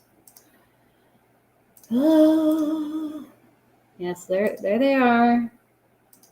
Constructive interference, high waves, destructive interference, low wave. Heisenberg's uncertainty principle. Looks like a child wrote that. The important thing is that you put the effort in. Yeah, I mean, I was just mostly trying to come to an understanding. It's a bit over my head. Oh my God. So that Brian Greene book was like talking about Newton's bucket so much. And it's just like the relative motion between the bucket and the water is the same in picture 1 and 3, but the relative motion with respect to the stars is not. Problem physics becomes non-local. I don't know. He was just like talking about spinning the bucket, and I just like was trying to understand the significance of that. They're like, it dips in the middle, it's spinning. I still don't really understand. In this picture, I think he's supposed to be reading that book by Boscovich in this famous picture. It's more of the light waves. Oh yeah, so here's the thing. The different colors kind of give you an idea of like, so gamma rays are like super, that's why they can be dangerous, because the wave is like close together, and lasers can be especially dangerous. I guess scalar waves are like kind of like lasers. I don't know. I shouldn't say because I'm not sure, but the closer together the waves, the like more dangerous a light can become, like enter your body. What's this? Visible spectrum. So this is all light. Radio waves, X-rays, UV, infrared. Radio waves, infrared, UV. Yeah, gamma rays are like super close together right here. Lasers can blind pilots. Yeah, they can be dangerous. And then they also give us life. So there's that. Tesla said that light is a sound wave in the ether, and he said all matter is frozen light. I started looking at like the Mark Webb telescope. Is it Mark Webb or is it James Webb? I keep saying the name wrong. The quantum eraser experiment is a variation of Thomas Young's classic double slit experiment that demonstrates several fundamental aspects of quantum mechanics, including a quantum entanglement and complementarity. When a stream of photons is marked in this way, the interference fringes characteristics of the Young experiment will not be seen. The experiment can be considered an optical analogy of an experiment proposed by Scully, Englert, and Walther. One photon of an entangled pair is incident on a Young double slit of appropriate dimensions to create an interference pattern in a distant detection region. The experiment shows that if such quantum information is afterwards erased from the system, then the interference reappears. The original setting of the experiment involves beams of atoms, while further versions used light. In this experiment, a Witch path marker is used to obtain the Witch path information by marking the photons with their polarization. Then a quantum eraser is used to remove the Witch path. I don't know. I do not understand any of that. Okay, so I listened to this one. It was interesting. It was talking about real science and also like science fiction stuff. Naughty double slits, I know, right? Is it James Webb? I keep saying Mark Webb. I must like have known of someone named Mark Webb, so I keep calling it that. How many times did you save that picture, Heidi? Oh, okay, wow. So we've got like multiple times I'm like sending the same picture. Ah. What's this? Very nice. Oh, this is the poem that Tesla wrote where he kind of talks shit on Einstein. It's called Fragments of Olympian Gossip.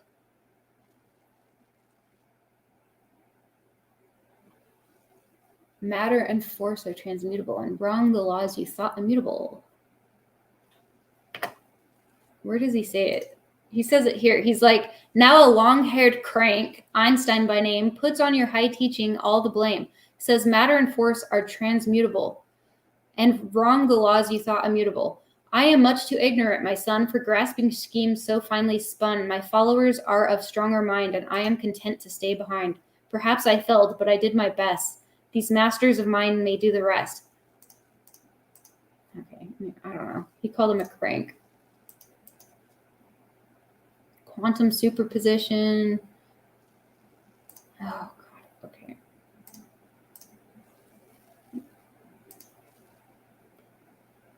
I guess the James Webb does like infrared.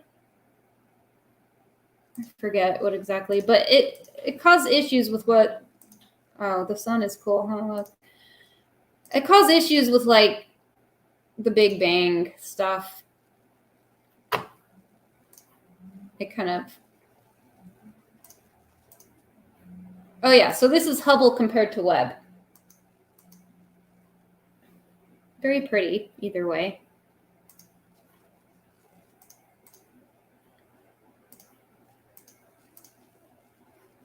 Hubble compared to Webb. More detail. So, okay, yeah, so we're able to see more of this stuff back here with the Webb telescope. And I'm trying to remember what exactly it caused issues with what we're able to, with stuff that we thought about the Big Bang. It caused issues with that. God, I see this over and over again. That's cool. Is that Jupiter? Wow. I don't know what that is. All right. Well, Leonard Trollin came up with the word photon, or at least one of the first to say it. Maxwell's equations can be derived from the laws of electricity combined with the principles of special relativity. I don't know. I should probably stop. I don't know. There was like tons of stuff that I wanted to get to, but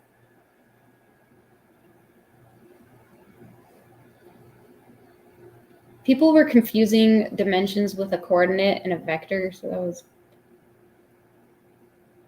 spooky action at a distance.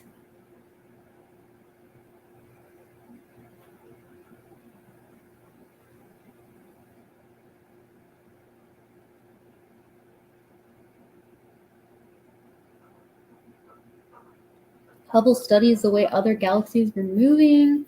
As light approaches us, the light wave becomes compressed and appears blue. If a light source was receding, the light wave became stretched out and appeared red.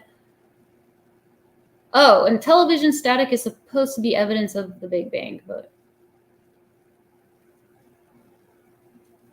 the universe had a beginning, 13.7 billion years old. So why is it dark at night? Oh yeah, the light hasn't had time to reach us due to expansion of the universe. We only ever see the stars, the observable universe, which has had the chance to reach us. There's this thing where they're saying that the night sky should be like full of like light as bright as the sun if the universe goes on forever or something. I can't even remember anymore. The rate of expansion is accelerating, pushing everything apart, not slowing down. Eventually it will be expanding so fast that light can't outrun it. The void, the vacuum, nothingness. Aristotle, nature of core is a vacuum. I did have one pulled up that I...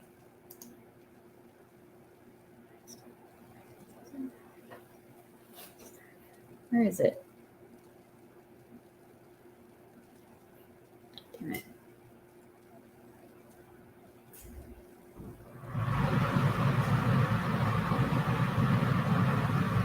I had...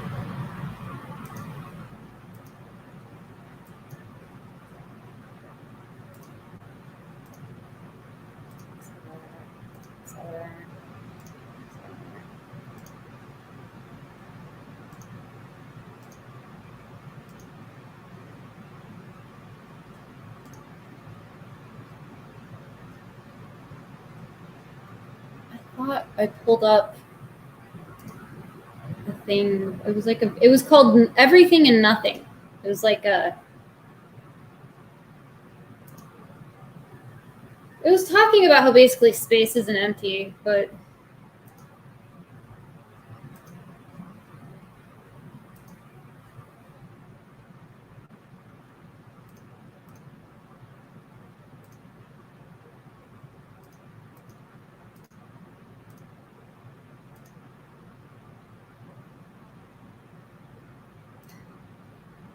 I found it like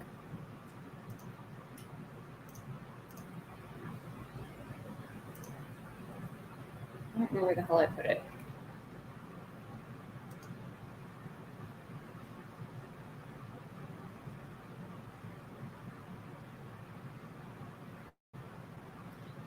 I pulled it up on it was like Supermotion or something. I'll just put it. Oh my god.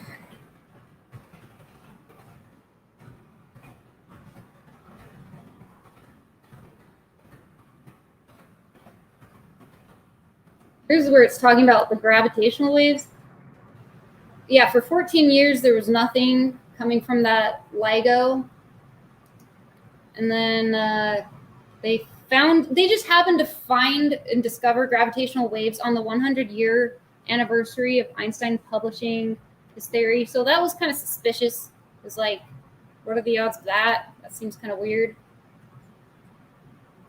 Not to mention that the range for LIGO was only 26 million light years and that their signal only lasted for 20 milliseconds for one chirp, and during its engineering phase, not even during science testing.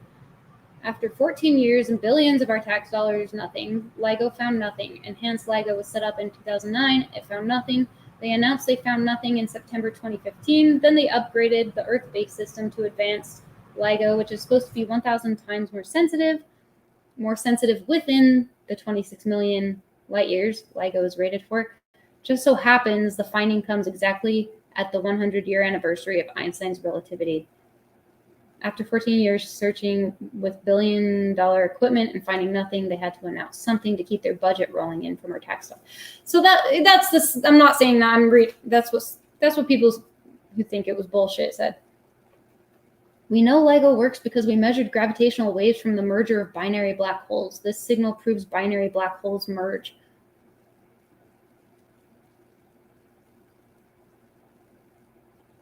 Yeah. Oh, researchers say they managed to pull quantum energy from a vacuum. That's interesting. So I guess it's not a vacuum then. Hassenfelder. I was trying to find. Nothing doesn't exist. Instead, there's quantum foam. Yeah, quantum foam versus the ether. Oh, they don't want to call it that word, but yeah. Oh, here it is. Okay, I'll stop soon. This is too long, as usual.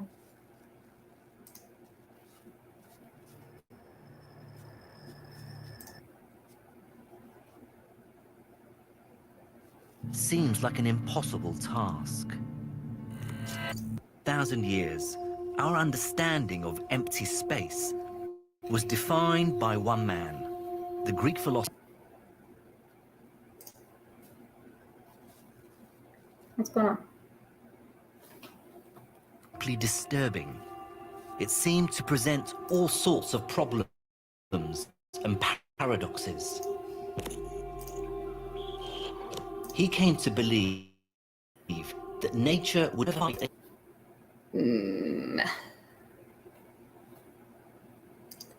Oh yeah, remember when they thought there was antimatter universe before they decided there were multiple universe? I think they still say there's antimatter, like a positive and negative universe. Yeah, a positron is supposed to be an electron moving backwards in time. So whatever the hell that means. There's less of them in the universe. Whatever. I don't know. I don't know what to believe anymore, honestly. It gets very confusing. Oh yeah, that was convenient as hell. I remember seeing that in the news. Face orange biting nails. Nothing exists but entropy. Face pink tears. Good old quantum foam. Yeah. I want to show this part in this video where, is this where they're talking about? Bottom of the straw and suck. Eh. The man who would finally do what Aristotle thought impossible was an Italian Jesuit called Evangelista Torricelli. I was trying to find where they're like. Torricelli's experiment. Yeah, he wanted to create an. Oh, this is where they're talking about. Well, where's the part where they are using this machine? Oh, is this Michelson-Morley? Middle, the electron. It's not a vacuum. That's what I guess my conclusion is. Stop! Why? Using lasers to probe. What did Aristotle say? Nature abhors a vacuum. I really wanted this to be more philosophical, poetic, sort of artistic, whatever, like, oh, let's pontificate about the nature of time. And then I just fell into like science crap. Play. This vacuum chamber behind me would scale up to being a tree. Oh, you're gonna post links to these videos somewhere? I can. I just have my Google document with all my notes in it, so maybe I could just post that. That's where I have them all. Okay, I can stop now. I just don't think it's empty is all, so. Almost done.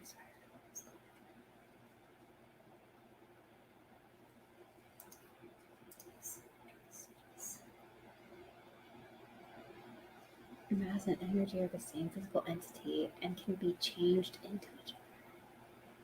In the equation, the increased relativistic mass of a body times the speed of light squared is equal to the kinetic energy of that body. Yeah, and then how are matter and energy the same, even though other people say it's not?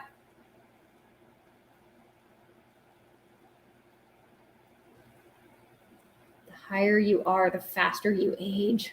You know, Utah has there's a high elevation here, so I guess I'm aging faster.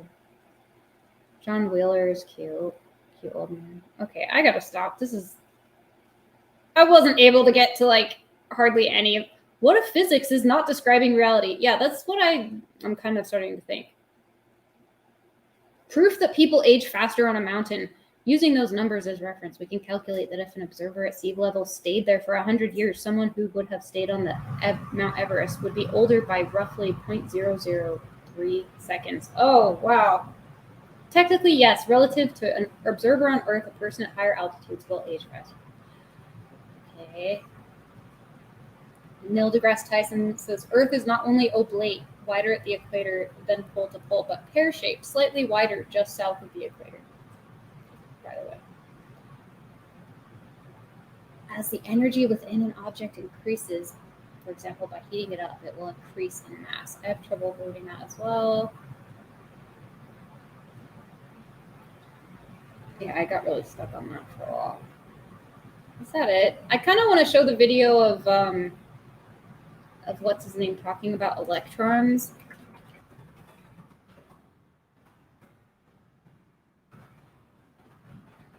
That's it. It's the one where he's standing outside. Yeah, that's it. Okay. Let's see if you can keep an open mind for a few minutes, and let's talk about 4 gentlemen that gave us basically 100% of our current day electrical engineering theory, most of the patents for our current AC systems, and comprise about 95% of current day electrical theory, which of course... My computer is like... This is the basis for all field theory. Who would these people be? Nikola Tesla, Oliver Heaviside, James Clerk Maxwell, Charles Proteus Steinmetz, a little hunched over guy, who later became hardcore friends with Thomas Edison, ironically, since Charles Proteus Steinmetz really perfected the systems of Nikola Tesla. What did all these people have in common, and what was the one thing that they said was wrong? Now, J.J. Thomson... I was trying to make the video full screen, and it just, like, crapped out on me. ...supposedly discovered the electron. However, it was the case that only when fame and much money and acclamation was weighed upon him did he eventually concede, was forced to basically admit forward the premise that the electron was a particle. Well, that's not the case. Oliver Heaviside said that this was a quote-unquote psychosis of current human understanding. It is the case that quantum, i.e. quantity, i.e. atomism, a very, very ancient premise that even predates the ancient Greeks, atomism, and of course Democritus revived it, that Einstein and his ilk of quantum buffoons have set back understanding of cosmic mechanics at least 100 years in our current supposed modern day world. What is the case that there is no such thing as an electron? Well, what does this mean? Well, why is it doing this? Hold on. I just wanted it to be full screen. Are you able to do that? Okay, there we go. Obviously, superficially, this sounds absolutely absurd. And that, of course, makes... He says absurd weird. He says absurd. ...sense. I mean, that powers everything that we have. But what is the case about the electron that the 4 greatest minds in electrical theory and engineering that no current modern day... I think what he's trying to say is that the electron is not like a particle thing that is traveling through our wires or what, like a little pebble thing. He's like saying it's an effect or like like words are hard. Not like an object, but like an event maybe, or like like electricity. I don't know. He says it doesn't exist. He's not denying electricity. He's like saying it's just not how we think of it. A physicist or quantum physicist or current electrical engineer would ever dispute these guys. These are the giants of electrical engineering. Why is it that Oliver Heaviside, Nikola Tesla, and I have the quotes below for you, why is it that these gentlemen refuted, including the supposed discoverer of the electron, who said it was a line of dielectric discharge? Why did these people say that there's no such thing as electron particle? Well, that's because these people were very, very intelligent and wise. There is no such thing as an electron particle. This forms the basis that Mother Nature is an insane crack whore with a giant bag of magical particles, irreducibly small. This is the premise of Democritus all the way back to the ancient Greek atomists and even before them. quantum, i.e. quantity, i.e. physicalism or existentialism, even on the atomic scale, premises that there are tiny little beads flowing through wires and hovering about in a buzz around an atomic nucleus. I have all the quotes for you below. Is there any evidence to this? No, there's absolutely none. What? No evidence of an electron particle? Absolutely not. What the hell is flowing through wires in an AC system? Well, there's no such thing as a rest mass of an electron. This is a field perturbation. There is no such thing as an electron particle. Wow, that sounds absolutely absurd. We know that there's this crap flowing through wires that's powering all devices, Absurd. including the Nikon D750 camera that I'm using right now. Is there any evidence for that? Absolutely none. It's a field perturbation. Well, the giant 800-pound gorilla that sits and shits upon the heads of quantum mechanics and physics is the one-word field, because field has no quantity. Everything is fields, and fields are not particles. There's no such thing as an electron particle. There's no such thing as a rest electron, and there's absolutely zero evidence for an electron particle at all. Now, if you go to Wikipedia, which is one of the most evil, corrupt sites on the internet because it is run by consensus, and of course it is written by atomists, you will see this impossibly low number to the rest mass of an electron. Now, what would account for this, and why would we have the presumed rest mass of an electron? The assumed bullshit of the weight of an electron. By the way, weight is location specific and medium specific. My fat ass in water doesn't weigh anything. My fat ass in intergalactic space doesn't weigh anything. Now, if there's nothing in the universe other than me and the sun, and I immediately come, say, 1 million miles closer to the sun instantly, I would immediately change weight. Well, how is that possible? It certainly has nothing to do with warpage of space, because space is nothing. It's the absence of inertia. And since instant communication can't travel faster than the speed of light, then exactly how could I change weight instantly? Okay, we know that weight, well, I know anyway, that weight is location specific and is medium specific. So what accounts for the presumed mass of the electron? Well, the presumed weight of the electron is the false narrative of electrostatic impulse imparted from discharge.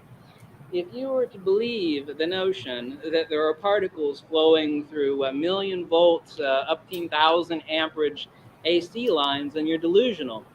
As is the case through AC lines, if the power goes out due to a lightning strike or whatever happens, when the power comes back on, one thing you notice between two AC lines is it will spread apart away from the center of gravity. Of course, gravity I'll discuss later, obviously. So away from the Earth. They'll actually rise away from the Earth. So actually increase the amperage, supposedly the electrons that are flowing through AC lines, you would think that they become, wow, really heavy. It would make sense that AC lines would actually drop to the Earth. Why, if there's all of a sudden, there's all these particles that are flowing through these wires. Is that the case? No, just the opposite happens. They actually spread apart and away from the Earth. That's the case. This is undeniable. It is irrefutable. If the power goes out and you go outside, and you know when it's going to come back on, and nobody does that, who goes outside and stares at the power line? When the power comes back on, the AC lines will actually spread apart and away from the center of gravity, or towards the point of acceleration, as is the case. Gravity is nothing other than dielectric acceleration. So how is this possible? Supposedly the electron has mass. I mean, would that be the case that if I throw 1,000 amps and 10,000 volts through a wire that it's going to get heavier? Well, the electron has mass. It obviously adds weight to it. Just the inverse happens. Just the inverse happens. This has actually been done. Weighing the actual segmental piece of a line that high voltage current passes through. The line actually decreases in weight. Boy, this makes no sense. Apparently trillions and trillions and trillion of electrons are flowing through these AC lines. How come it loses weight? I thought the electron has weight. No, it doesn't. There's no such thing as a zero rest mass electron. And the greatest minds that gave you 100% of the electrical grid that you're using right now, and that I'm filming this camera, this Nikon D750, it is the case that there's no such thing as an electron particle. Oliver Heaviside said it. James Clerk Maxwell said it. Charles Proteus Steinmetz said it. One of the most brilliant minds who ever lived, Oliver Heaviside, basically a quack like Tesla was, but a brilliant, brilliant, brilliant quack. These people that are minds that are in outer space that come up with all these inventions and write math so complicated it'll make your balls drop off. He called it a psychosis. The notion that there was such thing as an electron particle, he called it a psychosis. Now go find me a single electrical engineer in the entire world that will refute the premises and the beliefs of Nikola Tesla, Oliver Heaviside, Charles Proteus Steinmetz, and James Clerk Maxwell. You're not going to do it. There is no hypocrite, no electrical engineering or PhD or professor on earth that is going to step to these people. They don't exist. So now, do you have an open mind to ask yourself, what is the supposed electron particle? Does it exist? Or is it a figment of the premise of quantum mechanics? That is the case. It is the give you regarding the electron. There's no such entity as an electron particle, nor a rest mass of an electron particle. I don't care if you go to Wikipedia and find the supposed weight of an electron. That weight is nothing other than the measured electrostatic impulse, force impulse, from the release of energy. And that release of energy is a copper plate, electrostatic plate. It's actually quantified out that the force imparted from the release of that charge, it's calculated then, therefore, that this then, therefore, must be the weight of the electron. There's no such thing as an electron particle. The notion that that particles flowing through lines or through your battery, through your camera, there are little particles that are flowing, absolute pure bullshit. And if you don't have to believe me, just believe the people that gave you 100% of the world's current electrical grid. Tesla, Faraday, Steinmetz, Heaviside. These people all said the same damn thing. So they must be crazy, right? These people that hold thousands of patents. I'm the crazy one? No, they're the crazy ones. They're the ones that said it. They called it a psychosis. They called it an absurdity. And they were effing right. Okay? Open up your mind. Okay? Yes, and Einstein was a moron. Okay, so there's that.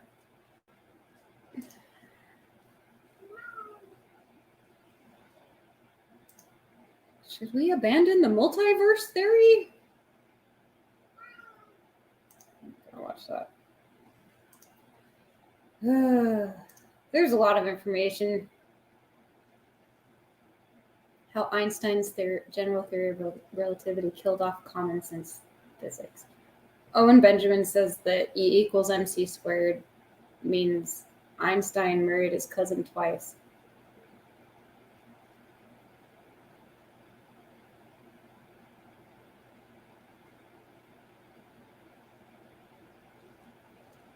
Yeah, I don't know. I kind of wanted to go into like the more kind of fun stuff, like time slips and that kind of thing. Maybe I'll read one more story that's kind of funny, or not funny, but it's almost like a creepypasta story. Is this it? The time anomaly of the Woolwich Foot Tunnel. Says, over Christmas you might, is that a picture of it? That's cool. Over Christmas you might have seen a blog, this is from, I don't know what year, okay, whatever. You might have seen a blog post entitled The Woolwich Foot Tunnel Anomaly. What is this? I might want to read that one.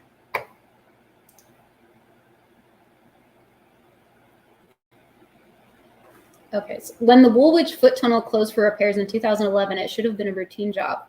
The pathway had been providing pedestrians with a quick route beneath the Thames since 1912. A century on, a few minor improvements were necessary. Contractors were hired to plug holes, improve access, and bring communications capabilities into the 21st century, swapping leaky tiles for a leaky feeder.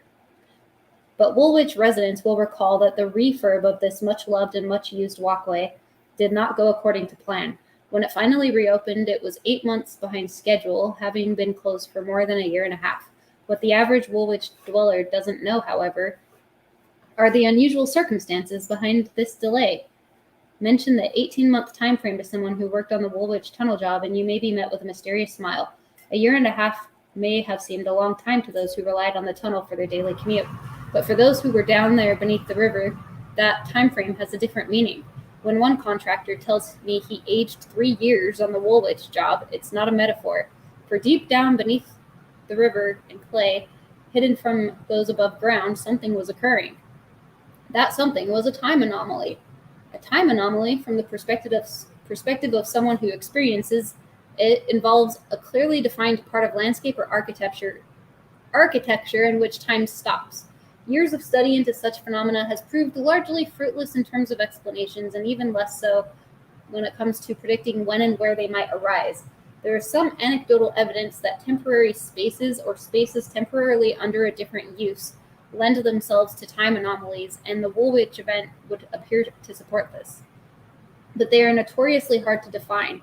Not having experienced one, Portals of London, isn't about to try. The best thing we can do is listen to those that have experienced them. The following testimony is from one of the contractors on the Woolwich foot tunnel job. He wishes to remain anonymous. His words are presented uninterrupted with as little editing as possible. He says, I was one of the first ones to experience it. We were working from both ends, as it were, and had tents on both sides of the river. It was pretty basic. If you wanted something from the other side, you just had to walk it through the tunnel. Anyway, the foreman's on the other side, and he radios to ask me across. So I walk through the tunnel, the long walk we called it, funnily enough, and it's slightly spooky because no one else is down there. They're all working on the lift shafts. And I get up the other side, find the foreman, and his eyes nearly pop out of his head. Says he only radioed like a minute ago, and how did I get there so quick? Wouldn't take my word for it, I'd walked. Reckoned I had a buggy down there or something, that it was some kind of prank. This kind of reminds me of that House of Leaves book, what do they call it, the 15-minute hallway or something. But I stand my ground, and he starts to see I'm not lying. Anyway, he forgets what he called me there for. He gives me this big red plastic box, tells me to walk back over and hold it up for him when I get to the other side. So I head back down, the lonely walk back, thinking, shouldn't we be getting on with some work? When I get to the top, I wave the red box in the air and radio the foreman. You just left me, he's saying. No more than a minute ago. That's when I start to feel a bit weird. My initial feelings was I was pretty freaked out by it all. But once everyone else had experienced it, it was amazing how quickly it seemed normal. It became like a joke. It was a laugh, a source of giggles. Someone said we'd invented the teleporter and we're all going to be rich.